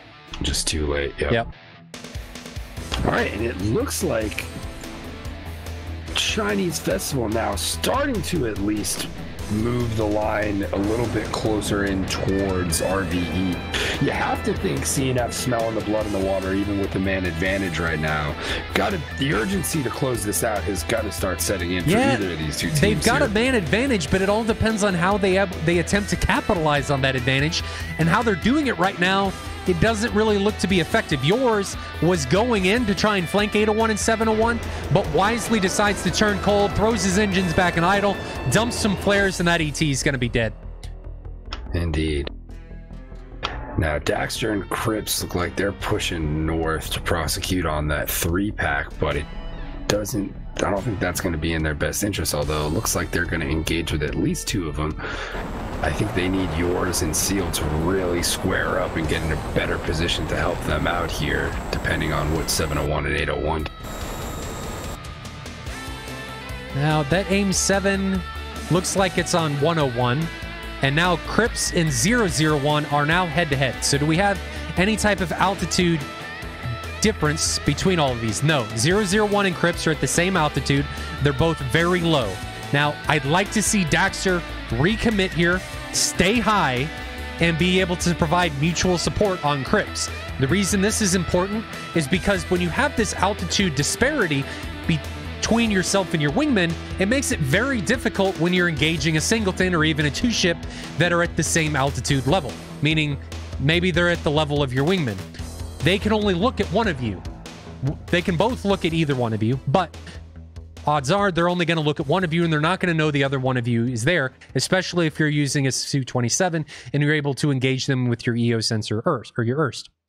And it just gives you the opportunity to sneak in and bag the guy that your wingman is dragging. So that's what I would have liked to see. Noted but that it seems like CNF has done a better job of conserving their ordnance. Did you just check that out? Doing that now, and it just looks like the RVE guys are running real low on the weapons front.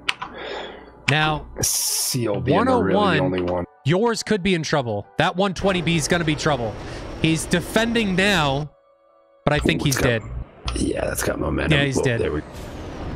He just defended too late. He was too high going into that engagement, and he paid for it. I mean, you can't notch really effectively if you're above the pilot, the guy that's engaging you. And now Cripps is in trouble. He's got 801 all over his 6. But here, Daxter. Now, I'd like to see Cripps drag to Daxter, which is exactly what's going on.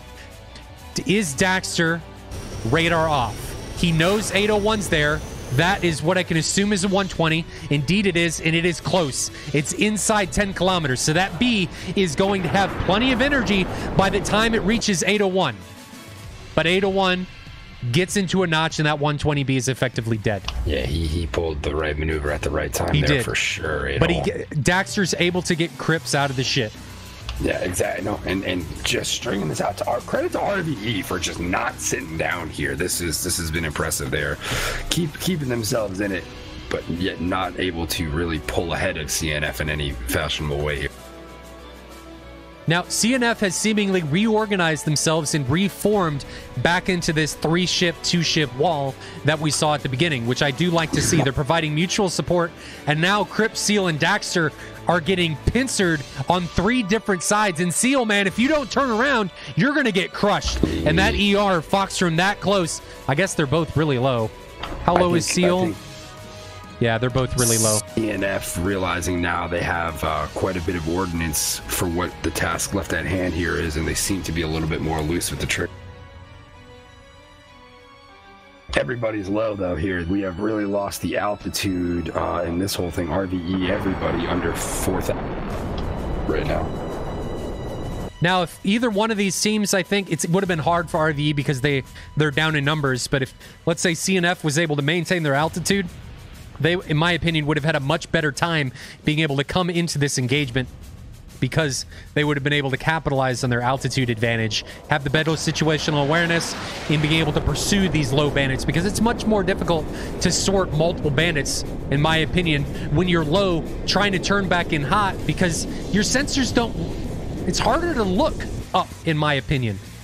Now, some of you may disagree, but it's just more difficult to turn in when you're close. Agreed. But one thing I do like about RVE as this match progresses here is that they are staying together. And Daxter is now head-to-head with 701, and I don't know that Daxter has any 120s left. There goes an AIM-9. Is he going to be able to do anything about that 120? No. Or the ER? No. I'm getting the feeling, too, and before... But that AIM-9 against 701... Whoa! And then another R-73. So he trades him, but Seal... No! Seal and Cripps! Friendly fire. What are you doing? Oh, they were foxing on the guy that got dispatched. Okay. That makes sense. Okay. But Seal's now in trouble with an ER coming down from a CNF pilot off to his left, and he's too fast to get into a notch, but he somehow barrel rolls that ER and is now into a merge, and he's barrel rolling shit. We're into our first merge of this matchup between RVE and CNF, and it's between Seal and 707. We lose one from each above there. Cripps and somebody else just shot themselves out. Now we are left 1v3 here. But Seal's got to dispatch his opposition here quickly because he's got another CNF guy coming down from the north. But he's just got guns, like Billy said. So he's able to get one, effectively take him out of the fight. but he's got to deal with 801 now, and he's got a 73 bearing down on him, and he's not flaring. He's still in gate. You got to flare, and that's all she wrote. Valiant effort there to try to single-handedly take that out, but credit to CNF. They moved the fighter north. He was going to have to work really hard to pull that off, and I don't know if he had the resources, even if he was able to take out 801 there, to even pull up on 101. So that was, like I said, valiant effort by the RVE guys there to hang in there, but credit to CNF. They came out, played their game, and did it really, really well on that one. I think I could probably make the point here, and you may agree with me, or you may be able to reference a better example, but that was probably the best case example of CNF strategy working throughout the entire year. They did it as good as they've done it, I think, that round just now. I think the pinnacle of their defensive flying would have been against 51st. I mean, they just took 51st to school, and they were able to run 51st out of weapons and out of countermeasures and out of fuel, and I think it was done well, but I think they left some stuff on the table. They only have 2 pilots remaining right now. During round 1, RVE was able to take it to CNF and had 5 pilots remaining and only dispatching 1. Or losing 1. And credit, once again, credit to RVE, because just not giving up at any point throughout that. We got ourselves one hell of an entertaining finish there, as I'm sure everybody at home likes to see that type of stuff, where it just gets down to the nitty-gritty, and it definitely did. You guys really want instant replay for shit like this? Could do some Boom TV, if everybody's really down for that. I'm just curious right now. You know, CNF usually does pretty good with the fuel management, but that one did get extended a little bit longer. CNF actually almost only has 1 pilot remaining. 101 is actually damaged. He took some hits. I don't know where it came from, but he's definitely taken some damage. Yeah, note his number down. We'll take a look and see if we can't figure out during TAC view where he got smoked. But is fuel going to be an issue here? I mean, you're looking at 60 nautical miles here. I mean, it's not a short distance. Is it that far? It's 60 nautical miles right now from 101. 801's got even probably a little bit further. Yeah. Could be interesting here if we see a draw, right? You could see a draw. But if they're going to have to go into another round. I don't get the feeling CNF manages their fuel ineffectively. I get the feeling one of these two has got enough gas to make it back, especially 101. 101 was hanging back, just idling, I think, for a little bit during the last throws of that whole match. So if anyone's got the gas to do it, it's probably him. Well, and 801 has... he's at 90% engine RPM. He just dropped it to 85. I think he's going back into a saunter. Which one is damaged? Is it 101 or 801 that's damaged? Which one is damaged? Is it 801? It's 101. 101. Okay, that's why he was hanging out. Well, Tarn Falk, I understand this is why they use 3 bags, but there's a drag element that's induced when you carry 3 bags. So you just gotta weigh the differences there. Yeah, I think that's probably one of the more hotly debated subjects of SATAL, right? Is the 3 bags or not? Yeah, I think they're going to be fine. Yeah, I get the feeling they're going to make.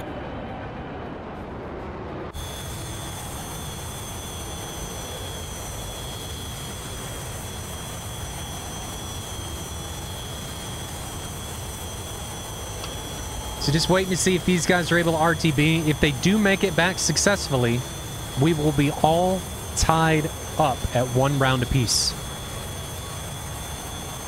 And we go for the rubber match, round 3, to see whose season ends and who moves on to the next round. And I believe, if I pull up the merge right now, the winner of this match should play, and you might be able to cut me off here before I can figure it out. Very good. The winner of this match will play in Sky next week, I believe. Quarterfinals 1 versus 8th finals 1, or does that go opposite there. That sounds right. I think that seems to be, just reading it the way it's laid out, that seems to make sense. So we're looking for a contender against InSky here, which that's going to be a very good match, you know, whether regardless of it's Chinese Festival or Reservoir Elite. I think that's going to be an entertaining one, just in the way InSky plays. InSky certainly looked really good in the last matchup we saw them. Yeah. So Toast asks, is this single elimination? Yes. This is definitely single elimination. If you lose a match, not a round, but a match, you are done. And the winner moves on. Half Inch Soul, it is all times in Zulu on the merge. That is all done in Zulu time. Got to make it all as easy to calculate for the rest of the world as possible. And to answer Jabber's question, it's usually a mix whether we get the straight-ins or the break-ins, right? I'm trying to sit Depends here on who the squadron is. See. Yeah. Props to 101 for nursing the wounded jet throughout that fight, and you know they did the smart thing. I never saw him get hit. Well, like I said, I'm curious to look at the tactic and see where he took that damage from, and at what point did they move him to the back of the fray to maybe keep him from going down? Because I get the feeling there was a little bit of that going on there towards the end, because I was curious as to why he was just sitting way north of the action, kind of chilling.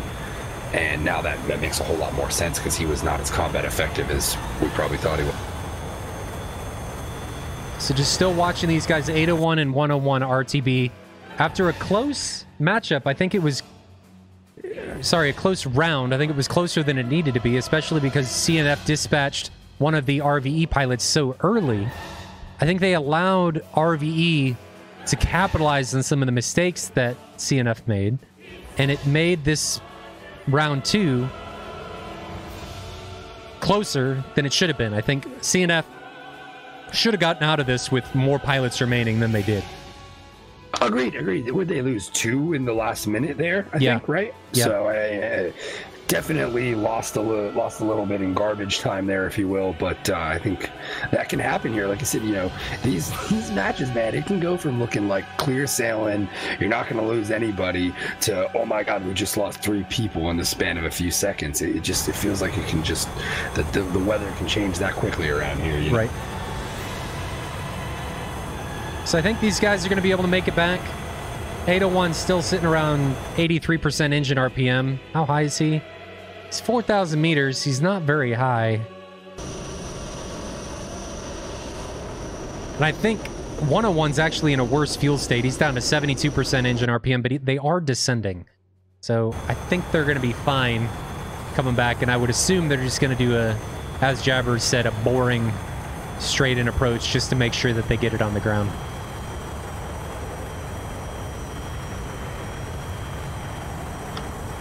Interesting here. You definitely get the feeling that the fuel was going to be a factor at some point in that match, just with how long things kind of were getting dragged out there and some of the portions of...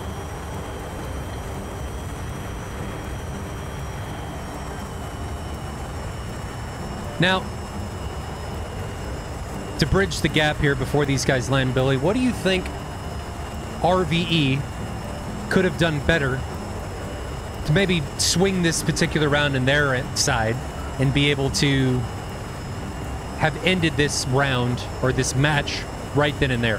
What could they have done differently? I don't know if I can necessarily say what they could have done differently. What I would have liked to have seen them try to do is come up with something to disrupt that bracketed setup that Chinese Festival uses, because they seem to get out and use that to their advantage quite well that last round. They were very effective at maintaining that, and I feel like in order to really be able to get them, you know, moving in directions they don't want to be, you have to figure out a way to disrupt that formation they have going on, or that tactic they're using there. So I think I'd like to see RVE focus on trying to get out there and try to make Chinese Festival not be able to play their game by whatever means they can come up with. Right. I'd agree with that. You know, I think the more Chinese Festival is allowed to get in from the get-go and get set up, I think the worse off RVE is going to be as far as being able to use tactics of their own. They really have to start things out early. I mean, like I said, just look with what happened with how Chinese SATAL came out. They were pretty aggressive, I think, in comparison in the first minute or so, or 2 minutes of that fight, once they got close enough at least, and it resulted in them getting a lucky kill, which changed the momentum, which pushed things over to their side, which seemed to be enough for them to really be able to keep hold of that match the whole time. It really never felt like RVE was in the driver's seat of that match. No, it definitely did not. It felt like CNF was in the command position the entire time. Yeah, they set up shop, they put their guys in position, and it was really just going to work from there, you know? So while we're waiting for these guys to finally land and really critique their landings like we always do, let's recap on what's going on. Half Inch Soul donated $10. Did I already do that? I don't think I did. Man, you're always donating money. Really appreciate it. We just use that to throw back in here to make this a better stream.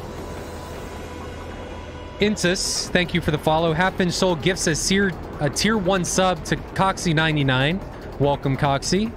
Grumpy Fence did a Prime subscription. Welcome. Hopefully you're enjoying the show. Street Sharkin hits us with 100 bits and says, "Let's go RVE." Man, you guys in the RVE bandwagon. Tricky Tricker hit us with a rate of 23. Nerd Show and Tell and Zoom Boy, thank you for the follows. And Grumpy Finn drops 400 bits.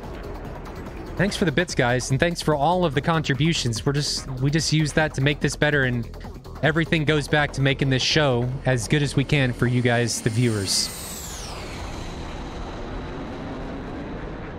So it looks like 101's just going straight in with his broken bird. No gear yet. He might blow up. He's coming in fast. What's his speed right now? He doesn't have any gear. 425 kilometers an hour. He's still pretty fast. Is the gear just malfunctioning? Well, he got hit. It may not be coming down, and he's coming in pretty steep. The belly landings count. They do, as long as he doesn't blow up. Yeah. And now he's really slow. If you can flare good enough, you might be able to do it. I mean, I think we've all put her down on the belly once or twice before, I think right? his gear just may be bugged. I think his gear's down. He's rocking UFO style landing gear right now. So he puts it down effectively, and that's all she wrote for round 1. So Billy, if you can give him a recap of round 1 while I get this set up. Attack view, so we can recap in the attack view. CNF coming out this round, regaining the fighter they were down in the first round, came out pretty strong, very aggressive as far as getting to bullseye, setting up camp, pushing out a fighter, and early on getting contact with RVE and getting lucky, getting a shot off, and actually taking down an RVE fighter, putting this round 2, RVE being at the disadvantage in a 5 versus 6 engagement, similar to how CNF was in that first one. So the tables get flipped on RVE in the second round, not by any choice of their own, I think. And they definitely seem to struggle with keeping that momentum they had gone into that fight with. As we were saying before, it really seemed like CNF was able to get in position, open up shop, and go to work on keeping RVE a little bit off their game, if you will, and unable to really do what they wanted to do. It seemed like, at least for the first few minutes, it was just CNF pressuring and RVE having to respond, go evasive, pull back, and we definitely saw both sides retreating back, extending south or north, trying to get reorganized, and then pushing back towards each other. So I'm going to be curious to see the tack view on this as far as the last few minutes of the match, where things kind of really start to break down for both sides. Right. Now, you hit it on the head, I think, at the beginning. CNF just really put, in my opinion, RVE off their game at the beginning of that round, and RVE for a while until the very end really kind of sputtered almost to a stop after that first casualty of Snowman. So yeah, I think they just struggled getting into that, getting into their game after CNF really put them on the back foot going forward. So to answer a couple questions, Kevin Rydell asks if my hoodie has a stretch collar. No, it's like it's got a button.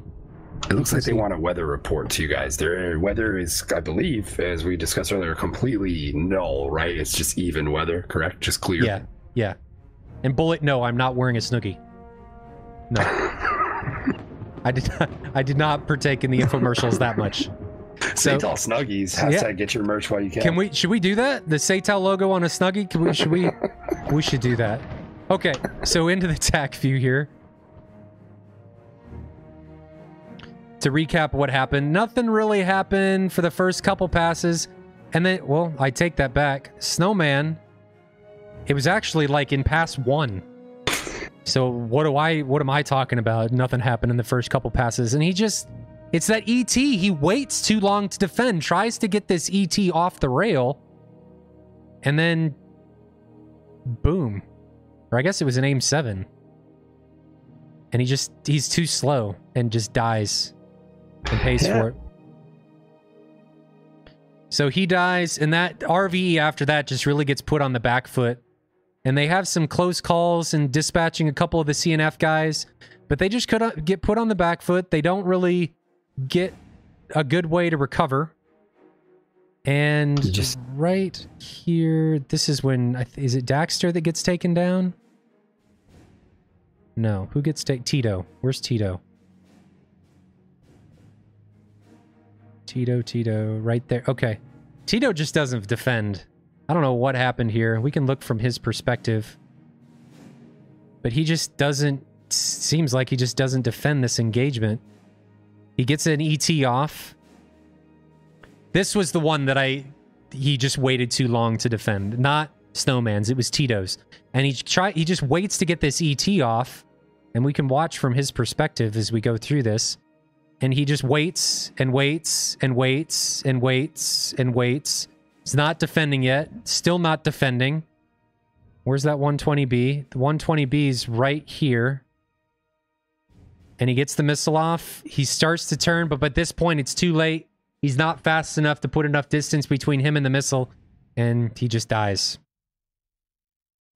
So again, guys, it's just don't wait too long and think that you need to get that missile off. It's better to be alive than it is to try and get that missile off and think that you're going to get a kill. That usually doesn't happen. So the next guy, I think a lot of times too, it's that person feeling like, I see him, I can engage. Let me hang on one more second to try to get a shot off myself. And that thought can sometimes be the thought that gets you killed. When really turning cold, folding the cards, and turning back and coming back and trying it again is probably your better bet, you know? Right. Now, here's the first ET kill, and this was an unusual one. I don't know what was going on here. So, Cripps gets an ET off on 101. I think it was on 101. And 101 recommits... No, okay, I'm making shit up. I thought he died to that ET, but he didn't. It's right, this is the kill right here. And this was yours, and there was altitude separation between them. So if we jump to yours' view here, as we go back, and we jump to yours' view, you can see the altitude separation here, and you can see that 909 has no idea that he's being locked up. Yours at this point is probably in a blind spot for his RWR, and he doesn't even know that he's being painted. So it'd really be up to the GCI to let 909 know that he's in the shitter at that point. And going from here, RVE, as I think the next one to get dispatched, it's yours. And he just gets in too late, defends too late, missile has too much energy, and he's not able to get away from it. And we also want to keep an eye on 101 too, because we want to see if we can't track down where he took that damage from along the way. So nothing happens here for a little bit. Still nothing going on. Right here is when 701 gets taken down by Dexter. Billy, do you mind getting them all set up with making sure they're rearming and refueling and stuff? Sure. I'll go in there right now and do that. So Daxter, this is a kill trade. Daxter gets dispatched by an ER. When you're that close and you can maintain aspect, the missile's so fast, you're probably going to die. And unfortunately, the CNF guy, who was that? Just doesn't dump early flares, you should just assume that you've got an aim 9 coming at you, and he just gets hit by a slow aim 9 and pays for that. So now we're down to a 4v2. This is when Seal goes absolutely batshit, dodges the ER, dodges this ER, and unfortunately the ER is probably the wrong thing to be launching at this point. Goes in guns only, and this is when 101 gets hit. So 101 actually trades. Who is that? This is just unfortunate for Crips. He hit 101, and 101 stays up. Meme damage model of the F-15. That's just unfortunate. So we're actually down to a...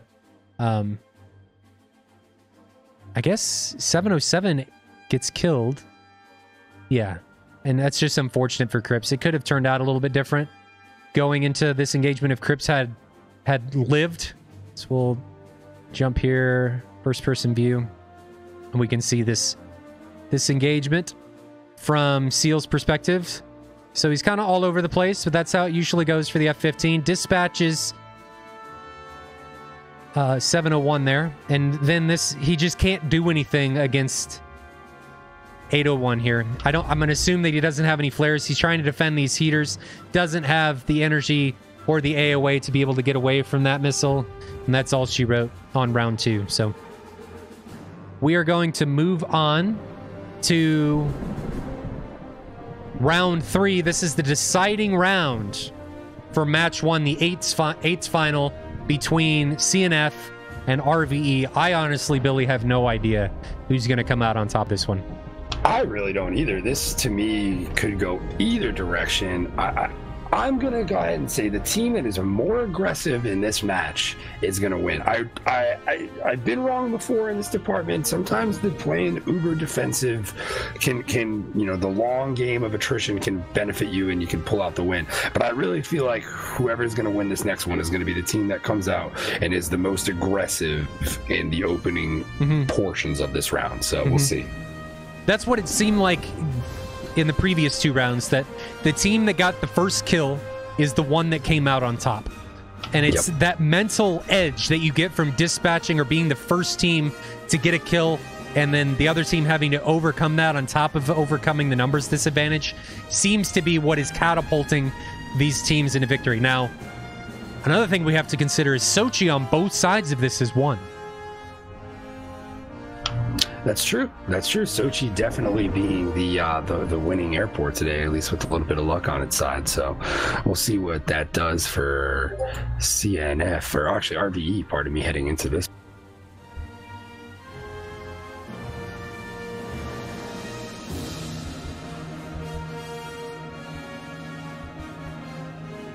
So we're going to jump back into our view here when I update the score. God, I'm remembering. I actually asked him about that earlier, Jabbers, and it'll definitely be available for use should somebody want to pick up that MiG-29 this week after it gets dropped. So we'll see exactly who decides that's more of an effective fighter. Interesting to see what they're doing with that. Did I miss anything in chat? I don't think so. I guess you were recapping on the 29 that people were talking about. Yep.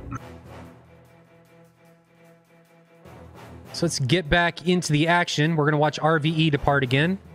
They are 4 F-15s and 2 Su-27s, and CNF is 3 F-15s and 3 Su-27s. And then here we go, folks. Somebody's going home for the year here. Somebody's year is going to extend, and they get to keep having fun.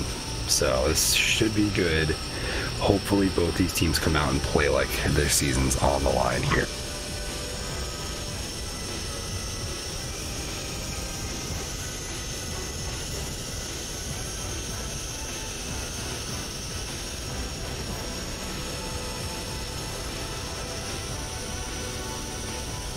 Just watching RVE taxi. CNF is now down again to 5. I don't know if we're waiting on somebody to connect.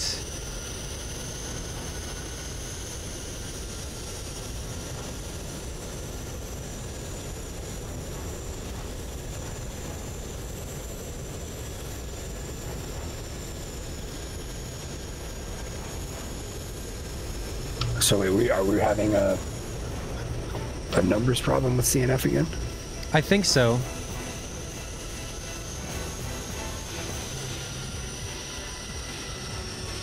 I don't know who it is this time. 5 on the board, and yeah, all in their hangars.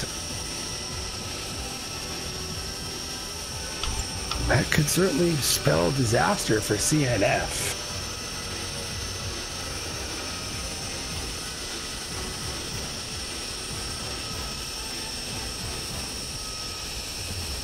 We'll have to see if they're able to get in. He's still not in. It's 5 still for CNF. Gave him 2 minutes to get in, just because we got to get ready for round 2. Don't want this to be going on forever. Yeah, this one's dragged out for a bit. RVE is definitely already ready. They've got the 4 F-15s already on the runway, waiting on the 2 flankers to get down behind them.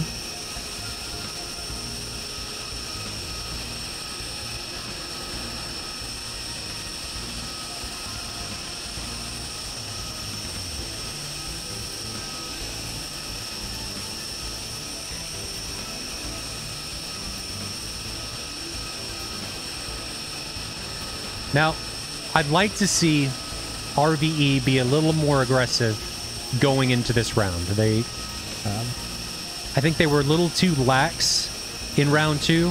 They kind of put themselves in a defensive position going into that in comparison to what they did during round 1 when they were capitalizing on the mistakes that CNF was making.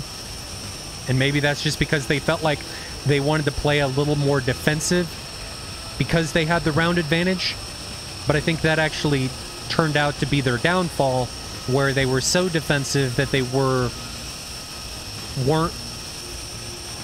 capitalizing on mistakes that the opposition was making, and when they were being offensive, they were taking the offensive approach as singletons, like CNF did during round 1. Indeed. So it looks like the last guy for CNF is entered. It's now 6v6 again. Everybody's in the correct airframe, so we should be going here momentarily. Jabbers drops 400 bits, says Twitch gave these to me for free. Well, thank you. Is that Jack Ryan? The bits? We got Jack Ryan bits? I think if you, for those who have Amazon Prime, I think if you watch at least 3 episodes of Jack Ryan, you get 400 bits. Correct me if I'm wrong, someone out there. Jack Ryan was pretty decent. I liked it. Yeah, I enjoyed it. It was good. I've always been a Tom Clancy guy. But Freeba11 and Manamars, thanks for the follows. Hopefully you're enjoying yourself. So RVE gives the already. Still waiting on CNF to get going. Manamars, yes. This is 6v6. Team deathmatch. Last team standing. Indeed. Single elimination. So just waiting on CNF to give the already. I'm assuming their last guy is still taxiing.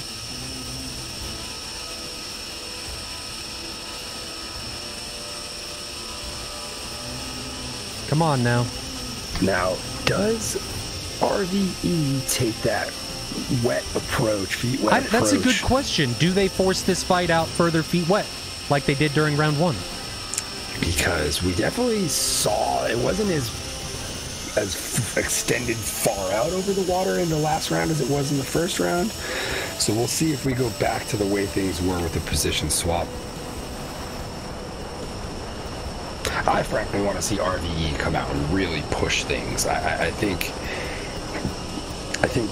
it's in their best interest to force the hand here. It's a risky proposition at the same note, but I think the more they can really make Chinese Festival uncomfortable, the better off they will be.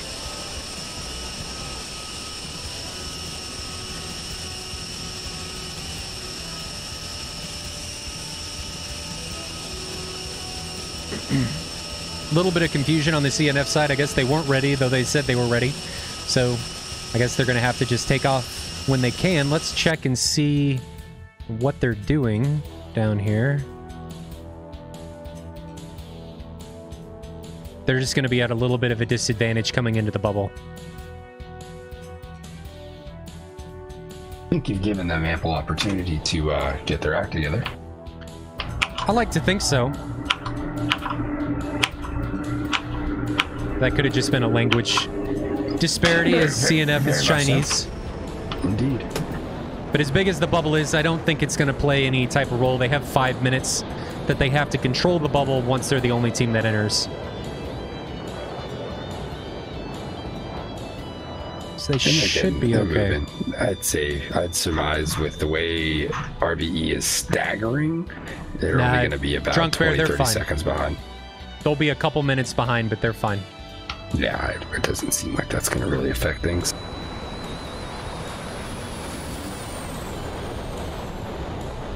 However, if I were Chinese Festival, I would be worrying about getting my formation set up a little bit sooner in the flight than you normally do. Right. You know, but this may allow RVE to push the fight further feet wet. Indeed, and I wouldn't say that this is anyone's fault, but CNF's for not being into the bubble on, you know, at the time they probably should have been. So while we're watching these guys ingress, let's give you guys, Billy, you and I talked about this earlier. Let's give you guys some updates on what's going on with next year's SATAL, on what we think is going to happen. Now, none of this is set in stone. This is just kind of what the ideas that are being thrown around in 51st. Some of this we've talked about here in chat and on stream before. Some of this we haven't. But chat, I want to hear what you guys have to think, what you guys have to say about this. So, what we think about this so far is we're leaning towards semi-actives next year because we want to eliminate the missiles doing the fighting. We want to eliminate, and this is kind of what Comey just touched on, though I wouldn't call them retards. We want to force people to stay head-on. We don't want the missile to do the fighting for them. So we're going to try and make this a very like 80s-esque engagement where it's semi-actives, where it's... Unfortunately, it's probably going to be 27 Rs versus the AIM-7s. There may be a mixed loadout of Rs versus ERs. We're not entirely sure how that's going to play out. We don't know how Data Link or AWACS is going to play out. If we do go the route of the AIM-7 being way as much better as it is than the 27R, we may give the flankers Data Link, no AWACS, so it would just be Data Link. We'll have to see. The F-14 would be in there. We would allow the Phoenix A, the 54A. But the big news and the thing that I want everybody to think about, and I want you guys to think about coming in with your own teams, is we're talking about, and I'm pretty sure this is going to happen, have different leagues. Meaning, we're going to have the Premiership. Think about this, the English Premier League, where the Premier League is like 104th, SF, the guys that placed well in this particular season. And then we're also going to have lower leagues. And the lower leagues are going to be more entry level that are going to allow allow SATAL to be more approachable for teams that have not been into the competitive scene yet. So make it feel like you don't have to immediately go up against 104th, SF, 51st, the squadrons that have been doing this for a long time. And on top of that, we're going to make it more approachable, hopefully, and make it 4v4 instead of 6v6 to, again, make it easier for these squadrons to get in with player numbers. So if you guys have a team that's kind of thrown around the idea of getting into SATAL and have talked about getting into competitive DCS, now's your chance. We want to make this as big as possible. And if you place well in the lower league, you could be moved up. If you place poorly in the high league, you would be relegated down. So we want to make this as big as possible and kind of bring a bigger competitive experience to what DCS has to offer, because I think it's got a lot to offer. We just got to give it the framework to make it possible. So it looks like CNF was able to get off the ground. They should be fine ingressing in here.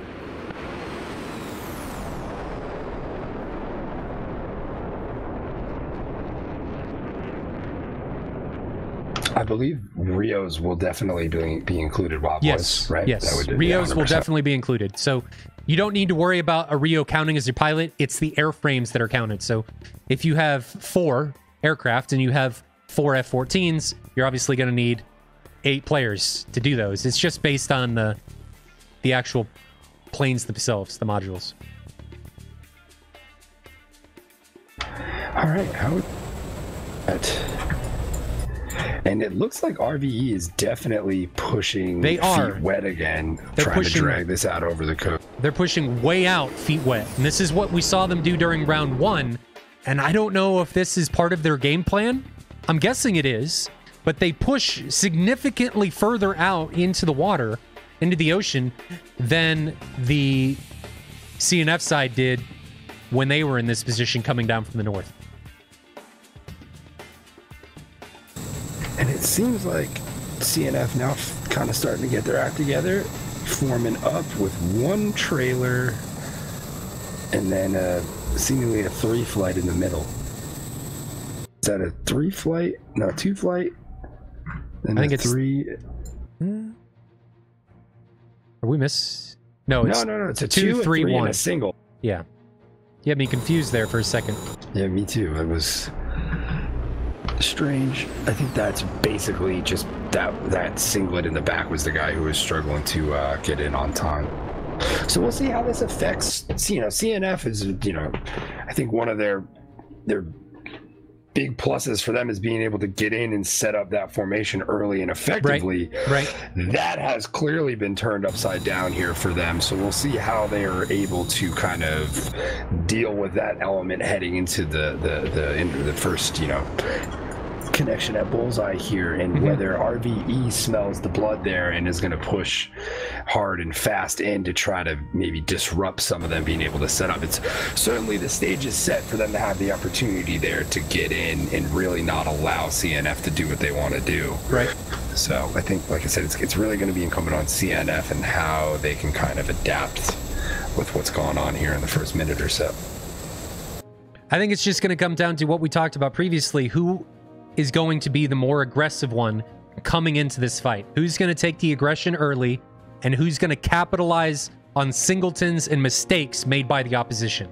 I think the first team to capitalize on a mistake and get the first kill is more than likely, and I'm probably just preaching to the choir here, is more than likely going to be the ones that come out at the very end of this round victorious, and they're going to be the ones that move on to the quarterfinals while the other team goes home. So RVE is separating into their 3-2 ships. Crips and who is that? Tito are now coming into the rear, making their pseudo grinder. And again, they are pushing this out much further feet wet than we saw CNF do during round 2. When CNF was doing that, they were north of Guadada. Excuse me, they were up here, and they brought this fight just over north of Sukumi. So RVE, for whatever reason, is trying to make this a wet fight. I'm sitting here thinking now, both teams did a very good job, as we commented in the first round, in holding altitude, and I feel like that wasn't the case in the second round. No, do you think it we're definitely going to was see not. that restored here? I hope so. I think it's going to play a role with what I just said in the aggression and capitalizing on things. I think if the team that's able to maintain their altitude state better provides a better chance of coming out on top. I agree, and I think as you correlated to the aggression, I think it's going to be how much altitude do you take the time to regain after that first time you turn cold after an engagement. Right. I think that's where it ends up getting chipped away at, is a guy will engage, turn away, but he won't go back up to 35. Absolutely. He goes up to 26 or 27, feeling like that's enough, when really if you take that little extra effort to extend a little further, a little higher, when you come back around, you're in such a better position in comparison. And it looks like we're getting close here. But I think the altitude also provides the ability to be more aggressive, because you're able to search and find the bandits more easily than you would be if you were low. You have that greater situational awareness than what you would have if you were low, because you've got a more easily searchable scape with your radar or your Erst. And it looks like CNF going with 2 up front, 4 in the back, a little bit different than what we normally see them there. And it certainly seems like RVE is poised to do what they normally do here with their 3 separate 2 ships. And it looks like we got an old-fashioned showdown coming here. I'm expecting missiles out any second. God, they're getting close. They're inside 30 kilometers. Both teams being hugely aggressive, and we may see some very, very early casualties. And then, what are you doing? Are both teams just going to turn cold? Whoa. They did. That was unusual.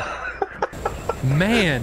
Very unusual. I can't think of a time where we've seen them get that close, not fire, and everybody just turned cold because nobody knew what to do. I don't feel like pulling the trigger, guys. Let me open another beer. I think it points to how important the gravity of the moment here, the situation. Nobody wants to screw this up because everybody's season is on the line right now. Yeah, they were inside 25 kilometers and nobody shot. Nobody shot. No. That's a pretty telling of the situation right now, I'd have to admit. That was just bizarre. Is rather thin at the moment. One thing I do like that I think we lost during the second round is RVE, after the initial pass, stayed or didn't stay, they separated. Whereas in this particular round, in round 3, they are staying much closer together. So they're utilizing their numbers and trying to attack together instead of separating. While on the flip side, CNF is much more spread out. And are we going to see somebody from one of these squadrons separate and isolate themselves and put themselves in a position where the other team is going to be able to capitalize on that and take them down? The first team, I think, to make it a mistake and get taken down for it is going to be the loser. Seal with a 7 out. Looks like just to try to push back 801, maybe? Or I think that was at 701. Maybe, I think it's a 701.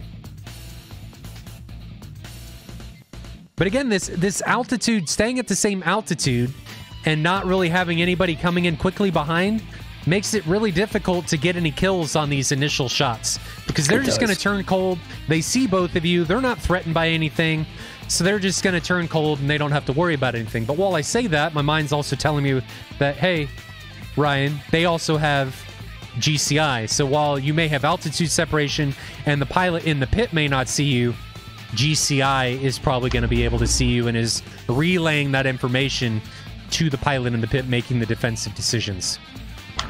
RVE seems to be getting a little bit more spread out now. I feel like I'd like to see CNF, or at least their GCI, start working and spreading things out maybe even a little bit more, just to try to maybe flank around on one side. Like I said, I feel like if you send a pair deep in and around on one of these groups, you might be able to kind of throw a wrench in what they have working right now, you know? I think it's, if we didn't have GCI, I think that may be more effective. But the fact that we have guys in a lot of ATC, it kind of diminishes the effectiveness that those flanking tactics have, because the GCI is going to be able to see them. Unless you get really lucky and you're able to get in some gorge or valley that shields you from the enemy AWACS. Yeah, stay firm there. Yeah, you would certainly need to use terrain to be able to pull something like that off over water here. That's not going to work. So both teams staying pretty well separated. We're up to almost 40 kilometers of separation between RVE and CNF. Running out of time here. We're only at 20 minutes till the start of the next round. I didn't think this round was going to go that long.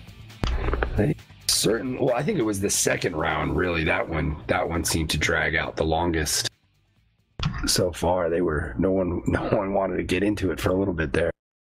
But Crips, I keep thinking these guys are going to start pushing the fight and taking the fight to the opposition, but they get in a little deep and then they turn cold. And what I can assume is happening is they're getting hard locked by somebody from the opposing team, and they're just saying, I don't really want to press any further. I'm going to turn cold and try and build some space and head back to my teammates. And now here we are presented with the opposite problem we've been complaining about. People gripping on too tight now, and everyone's letting go a little early here.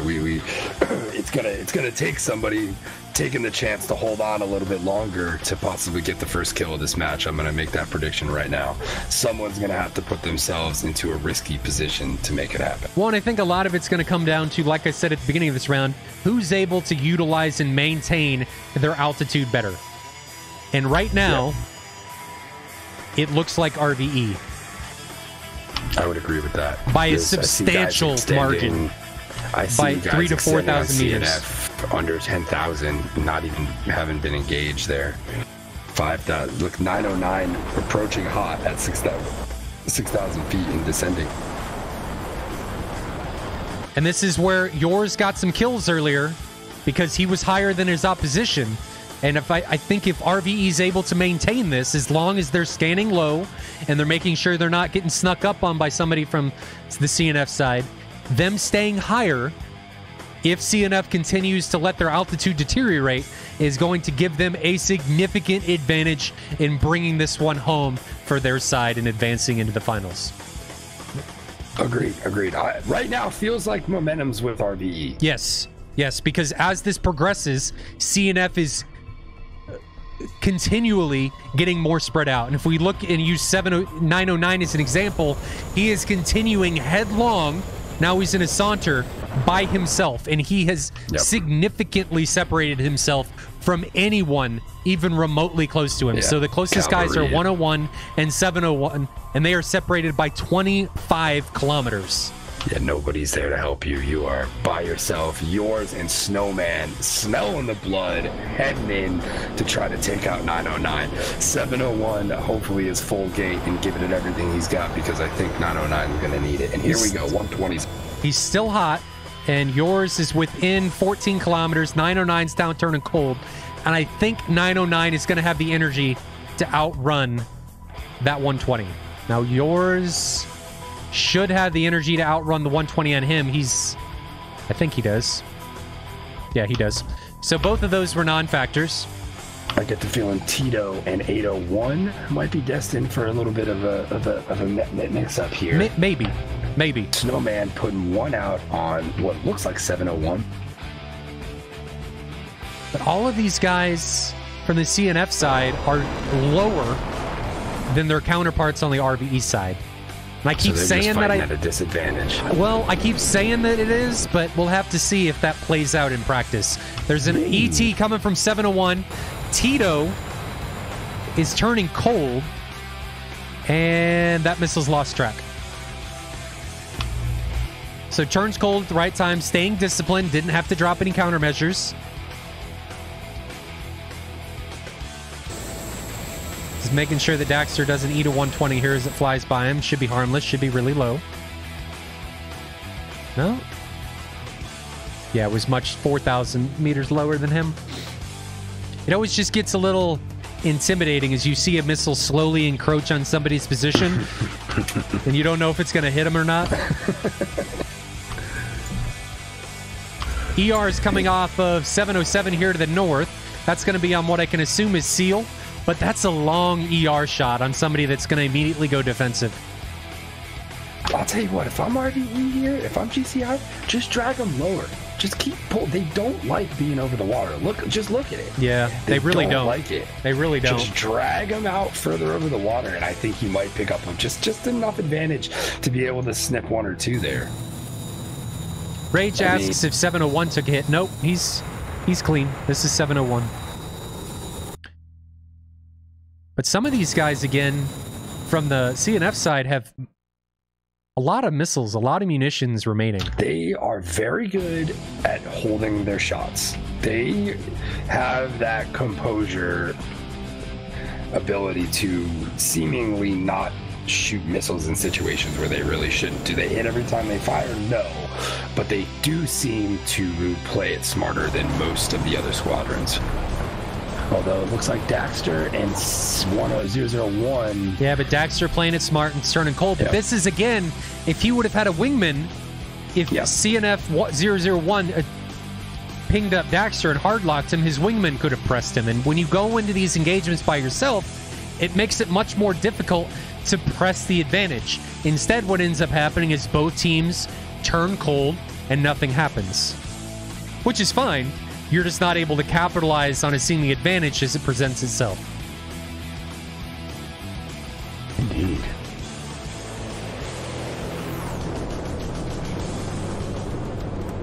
So we've kind of reached a stalemate.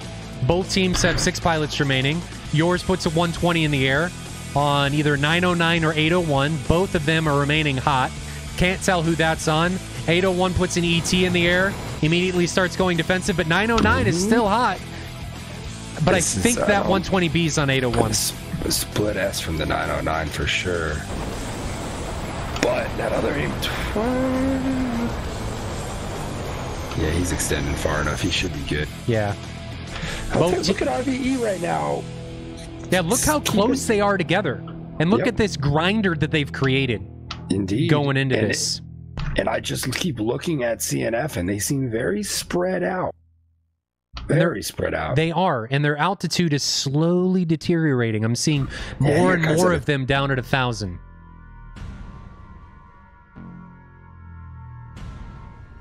So there's a group. Wow, yeah, 16, 4, 15, and everybody's under 20 for sure. Yeah. No, it definitely looks like the RVE guys are going back, extending, getting to the right altitude, turning, coming back in and committing. And I think that's the recipe for success here. Right. It's just going to take them a few trips to get in there and get done what they need to.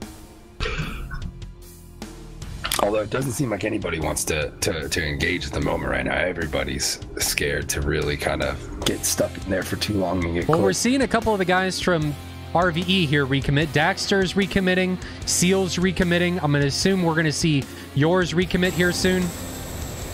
You want to do a weapons inventory, especially on the RVE side? I see a lot of weapons, at least on Seal here.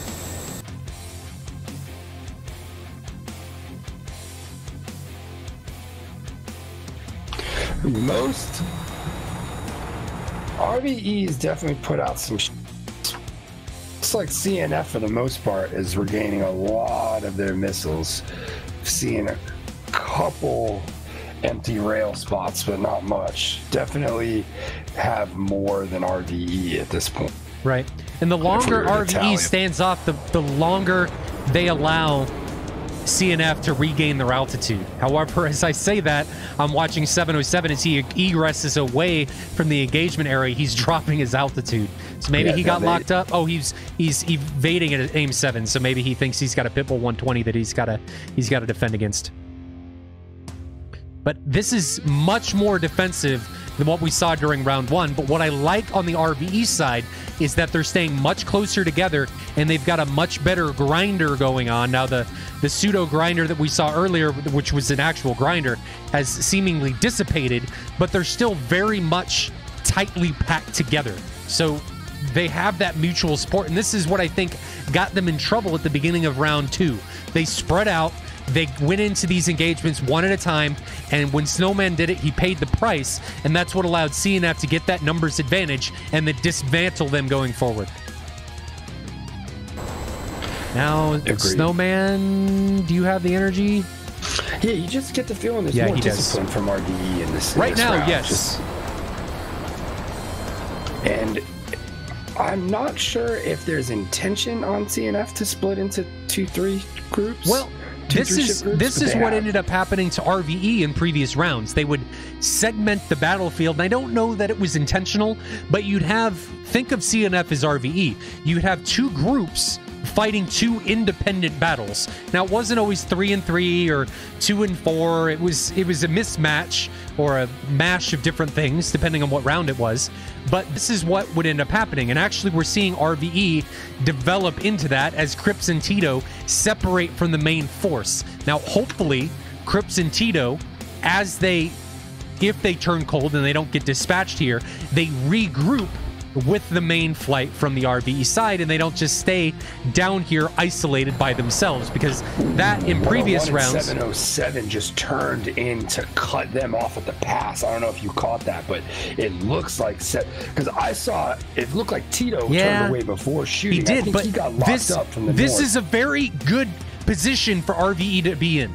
If Crips and Tito continue to drag, Daxter and Seal can press 707. What I would do here if I was their GCI, I would tell Seal to turn his radar off and press 707 and see how close he can get.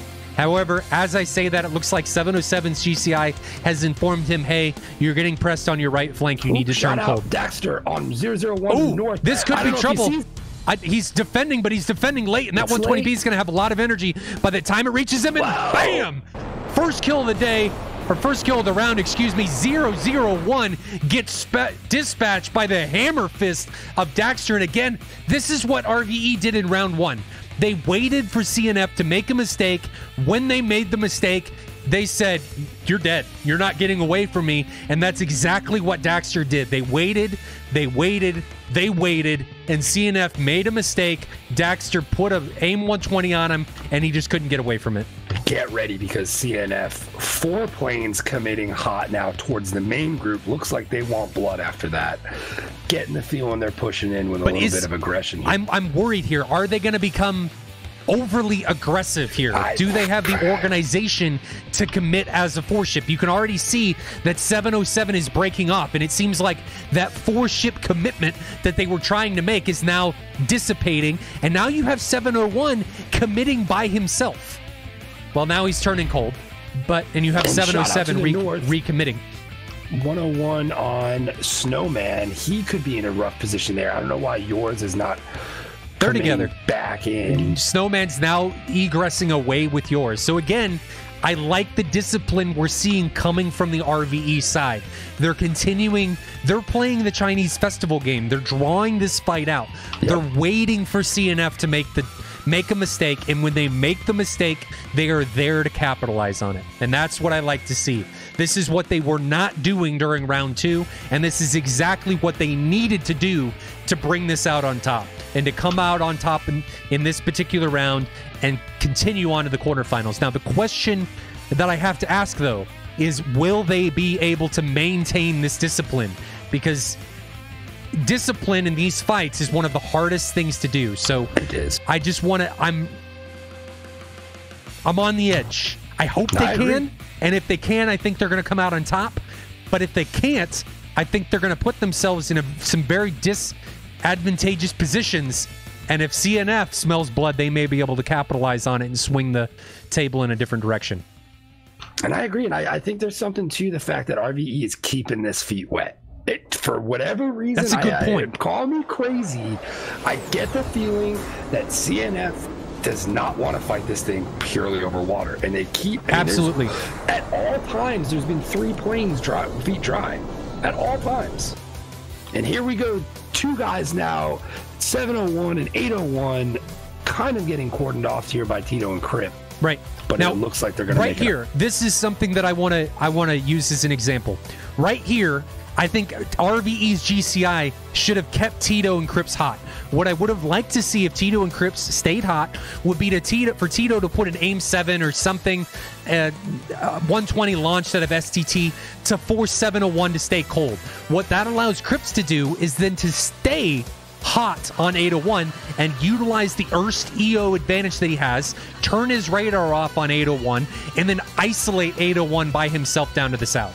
So then Tito can then whip in, and now they've created a 2v1 with Tito and Cripps against 801 and try and capitalize on their numbers advantage. But now, if we look up here to the north, we can see yours and Seal coming in on 909, and 909 I think is getting in here a little too deep by himself, trying to chase down Daxter and Cripps. And here comes the 120 coming from Seal, but it's Fox from 14 kilometers, and 909, since he immediately turned cold, is going to be able to get away from that one. And on the flip side, the same thing happened with yours from 120 coming from 101. He immediately split S's, turns cold, and that 120 is going to be completely out of energy by the time it gets anywhere near where yours was. We're seeing skill right now demonstrated here. I think Jabbers pointed out this has definitely been the best round of the day. Both teams really putting it all out on the table right now. You can tell that the season is on the line for both of these teams, the way they're playing, just in from all 4 planes merging and not committing, or almost merging and not committing to start it out. It's been very similar throughout the whole match now. Now, can you give us, Billy, a recap on what the ordnance situation looks like coming from both teams? I'm going to go through CNF first. And it looks like they're still in a position of having the advantage as far as ordnance, because I'm looking at RVE and I'm just not seeing a whole lot. And 707 may be in trouble. Daxter puts a 120. Did it get notched? It did. He was low enough. The speed didn't really matter. He did it early enough that he was able to get into an effective notch, and that 120B just could not keep him in its radar picture, and 707 gets away from that. 701 pushing on Tito right now certainly can keep his drive, although I don't think that. And that's a wasted ER. That's a wasted ER, and that may have. He was already cold. Say that. There's no way that was going to catch him. But now Seal's coming out of the north to press on to 701. But now he switches to 801 wisely as he sees the 701's cold, and he's been readdressed to Fox on 801. It's a 120B ER exchange. Seal immediately turns cold. That's a nice shot of the sun as we watch him split S. I'll tell you what, RVE is kind of broken down on their formation. That 120 is going to be a problem. I say that, and then nope, he split S and he got out of there. I thought it was going to have more than enough energy, more energy than it did as it approached 801's position, but it ran out just quickly. Timed that right. Yeah. He seemed like he had that on the button. But it looks like I was saying, it seems like RVE, a little bit of a breakdown in the formation play, although it seems to be kind of coming back together now, as where CNF still kind of seems like they're a little bit all over the place as far as getting organized into something effective. And it looks like a 7M on 909, and then now, what was the ordnance situation going on for RVE? RVE seemed low. I didn't see a single plane with more than 3 on it. Most of it seemed sidewinders. So, most of them appeared to be IR missiles remaining. Now, what was the situation from CNF? CNF, it certainly looked like there was more ordnance on board overall. Like if you added up missiles on each plane and combined the total, I would have to assume CNF has more ordnance as a team right now. And that's another thing too, is if you know, RVE has gotten themselves into a situation where they're low on BVR missiles, that could be a problem, because that now means that they're going to be drawn well within the range of CNF to get a shot, and that could end up being a pretty deciding factor here for CNF if they are forcing RVE to get that close to shoot. Now, while we've got a little bit of a lull, Agony Destiny asks, would it be possible to have an overlay for ordnance? Kind of. So it's something that I'm going to try and push out for the next one, for SATAL 2019. I have stuff and I know how to do it. Well, I have an idea of how to do it, but it is possible. Jabbers has been graciously trying to help me do it. It's a lot of work to do, but it is possible, and it is something that we can make happen. Just depends on how much work we want to put forward to making it happen. You guys are talking about like some overlay, sort of overlay showing like think like Counter-Strike with how many weapons they, how much ammunition they have in their gun, what gun they're carrying, so on and so forth, fuel capacity, how much gun ammo they have.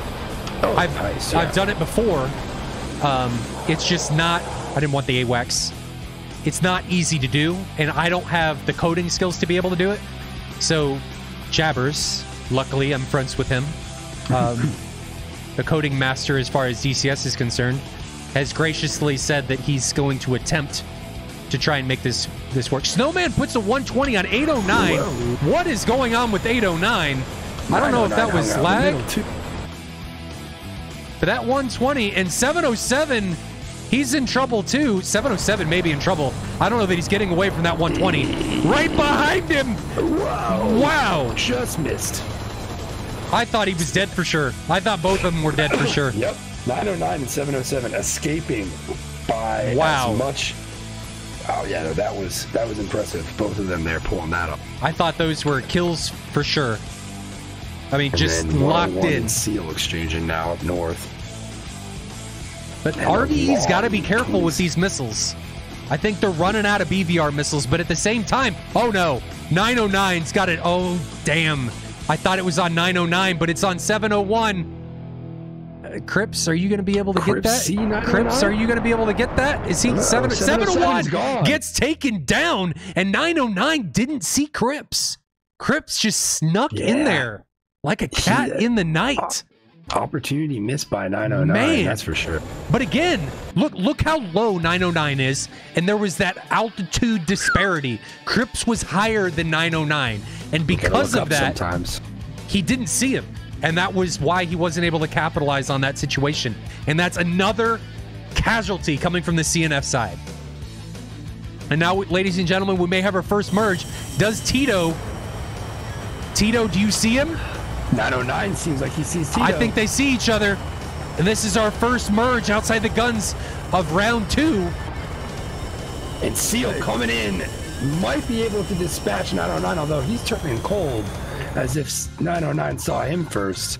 909 is in a world of trouble. Putting one out. That looks like it could be it for 909. I think it is. I think that's 909. Oh, he gets hit, but it doesn't matter. The meme machine of the F-15. Oh, did the pilot die? I'm not seeing anything on my screen. No. I don't see CNF him. plane. I think he died. Yep. He's dead now. Yeah, he's dead. Yes. So another one getting dispatched from CNF. Guys, this is starting to look bad. Yep. For the CNF side. 3 on 6 right now, right? Yes. Yeah, not the meme machine, the meme machine, Energy. The F-15, the meme machine. Come on. Do you understand the words coming out of my mouth, Energy? All right. Just giving you guys shit. Looks like RVE right now taking this moment to organize themselves, I think. Which I like. Yeah, now, have the time. And Billy, the I'm going to send you on another mission. We got to know the ordnance coming on these guys. I'm going to look at the altitude coming. 707's very low, while 101 and 801 have decent altitude. Let's look at the RVE guys. 2 IR missiles remaining. 801 is down to 2 IR missiles remaining. Tito has almost a full loadout. He's only shot 2 weapons. Does he? Where is Tito? Seal with he does. 2 IR, 1 aim, 120. Is that a 7 or a 120? That's a 7. So I'm going to say... Go ahead. I'd say 707 only fired 2 shots as well. So still looking like CNF has a good amount of weapons left, but obviously outnumbered at this point. Now, Tito, in my opinion, for the RVE side, is going to be the determining factor here. With the amount of BVR missiles that he has, he can force CNF to stay cold, allowing all of the RVE guys to press together. Now... Yep. Changing topics here real quick, what we can see is what it looks like to be RVE sending Crips home early to try and make sure that they don't run out of fuel, because early in SATAL, we saw that when the teams kept everybody committed into the fights, they were running out of fuel, and we had times where the fight would end and they'd have 3 pilots remaining, but they didn't have the fuel remaining to get back home. So RVE, for right now, taking the smart an early decision to send one of their pilots home in order to ensure that at least one of them makes it back, to make sure that they get round 1 if they're able to dispatch the remaining pilots for the CNF side. Agony, yes, you can leave the bubble. You're just not able to re-enter. So if he leaves, he's just not allowed to re-enter the bubble. Perfectly fine for him to leave, just not allowed to re-enter. And I'm curious how far we're going to be able to see a CNF run here. They're going to have to commit hot at some point here. You have a gang of RVE guys closing in. 801 down here by smart by RVE. RVE is staying high. They're gaining altitude as they chase CNF, and CNF is descending. So when CNF tries to recommit into this engagement, they're going to have a really hard time finding the RVE guys because there's such an altitude disparity. But on the flip side of that coin, RVE is maintaining a picture of where CNF is located, and it's much easier for them to continually track the CNF pilots while they're low, while they maintain their high altitude. And it looks... Did we just lose somebody? Nope. Something disappeared. I didn't catch what it was. Nope. May have been a missile. We're still good. But RVE is staying hot, and CNF is continually trying to run away and, I guess, try to re-coordinate and get, hopefully, in a position where they can maybe do something against the opposition. But being 2 pilots down is going to be hard, and we've got to assume that their fuel state is hurting just as bad as the RVE side. And on top of that, they're going to burn more fuel trying to run away from RVE than RVE is going to use trying to run them down. That's where I'm at here. I think, at the end of the day, I like unique, abstract tactics, but at some point you got to turn around and fight. Well, CNF 101 is doing exactly that. And the question is, do they see him? I would prepare for a slaughter here, folks. This does not look like it's going to go well. There's a 120B coming out from Seal on 101, but Seal for 101 could be low on fuel. He's through Mach 1, so he's definitely got some fuel left, but that 120B, ladies and gentlemen, it's got tons of energy, and I think this is all she wrote for 101. There's... Oh, just missed How it. did that happen?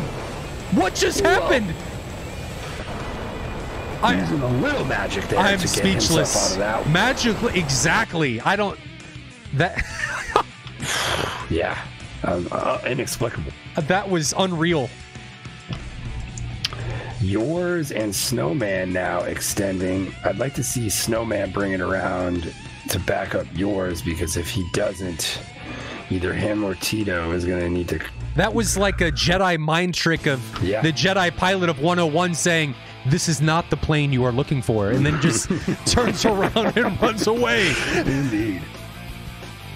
But I don't think... 101, he wants this. 707, where are you going? Yeah, where is he going? You're isolating your brethren. You were just leaving your fellow pilots to their ultimate death. You might as well head towards Katasi if that's the direction you're going, buddy. I think 101, Snowman smelling some blood here, but there's an AIM-9 in the air. You better flare. You gotta flare. Snowman, flare, not chaff. Other button, flare, Snowman. What just happened? I swear there was paint that came off Snowman's plane. And now he puts out a 9, and it looks like he's gonna... What? I'm not even gonna jinx myself. I don't even know. I don't even... I don't even know what's happening anymore. I think 801 and 707 are our only two remaining Chinese Festival planes. I swear to God, I saw paint come off Snowman's plane as that AIM-9 skidded by the left side of his engine duct. They are keeping it interesting for you, folks. I'll tell you what, Chinese Festival may not be able to pull this one off, or at least it doesn't look like it, but they're going to give you the fireworks until the end. I would love to know what the fuel state of these I would love that too, planes and are, I have no idea. What is the energy disparity between 801? It's about 2,000 meters. 801's in a world of trouble now. He's got an ER, the dragster of SATAL, bearing down on him. Is he going to be able to get away from it? No. Whoa. And it just body slams into the bottom of his aircraft, and his wings say, "I've had enough," and just eject from the main part of his airframe. And 707, ladies and gentlemen, is the only pilot remaining. So after he just left the rest of his compadres to slaughter, he has decided, I better recommit and try and redeem myself.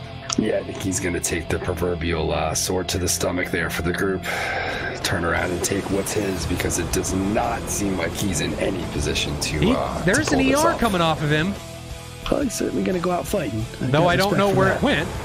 I don't see it on... Interesting. I don't see that. It's still tracking towards Daxter. It does not appear as if Daxter has maneuvered enough to get away from... I think he notched it. He notched it the other way. Yep. But here comes another ER on Seal. Seal's got to be dead. He's got to be dead. No!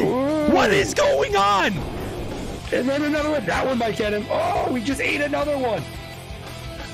I don't Seal even... now in the merge with 707. So Seal did get hit by what I can assume is his 73, but these the meme missiles coming off these airframes, I don't even know what to say anymore.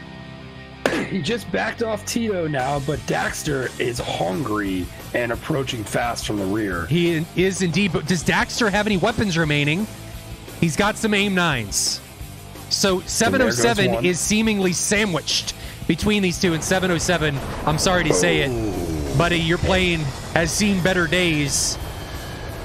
And guys, RVE is about to land, so it looks like they might have this wrapped up. That was... Whew. Kept it interesting. What a ride. That's for damn sure. Wow. I need a breather after that one, guys. Even though nobody died from RVE, just the sheer close calls that were taking place on the RVE side of missiles taking off paint and all kinds of other shenanigans. That was... Holy hell. Flawless Holy victory. hell. That was pretty close. It was. That man. was good. That was No, I meant just your Quake impersonation and your Unreal Tournament. That was, I like that. We may need to have a soundboard. That's right. You can't sit down in the studio and bust out some sound bites. Oh man. Finish him. The Mustache Man. You sure you weren't doing the Unreal Tournament voices? I mean, I have a unique voice. We can certainly say that. Striker, it wasn't Quake. It was Unreal Tournament. I'm sorry. That was... Was it Mortal Kombat? I think so. What was the first one you said? Flawless. Yeah, that was victory. Mortal Kombat. I'm sorry. Oh, you're good. I'm sorry for embarrassing myself in front of chat. That was definitely Mortal Kombat. And Ned is definitely going to need a smoke break after this one. Yeah, guys, we're going at the to... edge of my seat. What's going to happen here at the end of this round, while we get reset for round 2, I'm going to shut down the stream. We're going to take a 5-minute intermission. I need a break. I got to get more to drink. Yep. Billy, obviously, he said he needs to take a smoke break. I got to use the restroom. You guys could grab some drinks because we got round 2 coming up. We were supposed to start at 1 or 1800 Zulu, but we got another round coming. This isn't over. This is just getting started. Twice the fun today. And let's hope that, who do we have coming up here? I thought I had that prepared to say. We got 104th and 36th Storm, but let's hope that they took note on what they just saw this morning, because the bar is set pretty high as far as the entertainment value today. So let's hope those two groups can come out and give us a fucking show here. I know I'm ready for one. That was... Man, I'm ready for it too. And I think I'm on a seesaw as far as what I think 104th is going to bring. 104th has kind of been all over the place on who shows up, meaning what team shows up for 104th. And I don't mean that being the pilots. I mean that as, you know, how effective they are as a team and how they are able to put that into practice and how effective they are at dismantling the opposition. So Crips did land. So we're going to shut this down. I need to take a break. And actually, real quick, before we take a break, we're going to have an interview with Microvax before we get into this. So let's jump to the talk show. And let's talk to Microvax about Pro Baguette driver himself. What happened.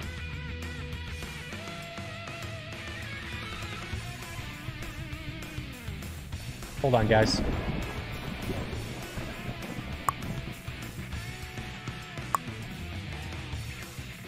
All right, guys, so RVE took that one, round 3, in unbelievably commanding fashion. They outweighted CNF and were able to capitalize on the mistakes that CNF made. Now, they were running out of some weapons there at the end, but they were able to come out on top, and they didn't lose anybody in round 3. And that was just, man, what a ride.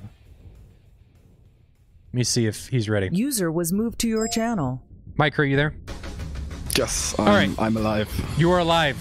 Man. Yep. So we got a few minutes before we take a break real quick to recap what happened. Holy shit. What a round. I mean, you guys just dismantled CNF in round 3. So take me through. Let's focus on round 3 because that was, I think, your guys' best round. What happened? I'm assuming you were Meme Lord in GCI. Yeah, exactly. What happened? And take me through your guys' game plan for round 3. Basically, since our last match against SF, we have done quite a bit of restructuring. So our game plan was, we basically have a game plan that we have one more or less basically hold the line element, which is done by a grinder, and then we have a more basically more flexible maneuvering unit to put like pressure on certain points or have like a regulated pressure, no pressure situation. In round 2, we basically lost one snowman really early, and that kind of put us off there because we didn't have the pressure we needed. In round 3, I actually, for large parts of the initial round had a feeling of, oh god, this is going to go similarly because you're hot liking Malta. I'm hot miking because I'm streaming. Just ignore me. Oh, okay. Basically, I had the feeling of we're too defensive, it's got to go the similar way, but we actually then got the upper hand, and it was really good. We have worked a lot on in-flight comms, and as GCI, I have basically a GCI frequency, and and I have all the flight frequencies open, so I can hear what the flights are talking while doing GCI. And what was really nice to see from our side, that we had way more in-flight comms, and I think you could really see that from our past matches. We had maybe not perfect, but a lot better, like two-ship composition. Absolutely, absolutely. You could see that it was visible from the top down that the two flights were sticking together way more than I think you'd normally see. And I think that was something that you guys struggled with in previous matches up till this point. You guys were much more centric and stayed central and with everyone else than you had in any previous match that you had flown, and we touched on that several times during your guys' rounds. Yeah, and also the thing we did pretty well was basically not wasting the missiles, and then in the end still keeping at least somewhat of a posture while we had that 3v4 going on, and still basically keeping a nice, like, coherent push. And it was really quite stressful, especially in the end where the fight gets closer, to call the shots and keep the spacing so that you don't end up all cold. But like, it was a really intense round, and I'm really proud of what we pulled off there with the training we put in since the last round. No, it definitely shows you guys have been working on it. You know, just from my small experience of watching you guys fly, there was a significant difference. So definitely looks like the hard work's paying off. Yeah, absolutely. And we look forward to watching you guys fly in the quarterfinals, because you guys have another round next week, right? They will be flying against, we said this earlier, it was we should be flying against Team China, if I remember correctly. Yes. Yeah, in Sky. In Sky, yeah. It is definitely going to be in Sky. So we look forward to seeing you guys fly then. And we're going to take a short intermission. And are you sticking around to watch the next round? I'm probably going to eat something because I just woke up and basically did DCS things. Know the feeling. But after that, I will definitely be back watching the stream. Okay.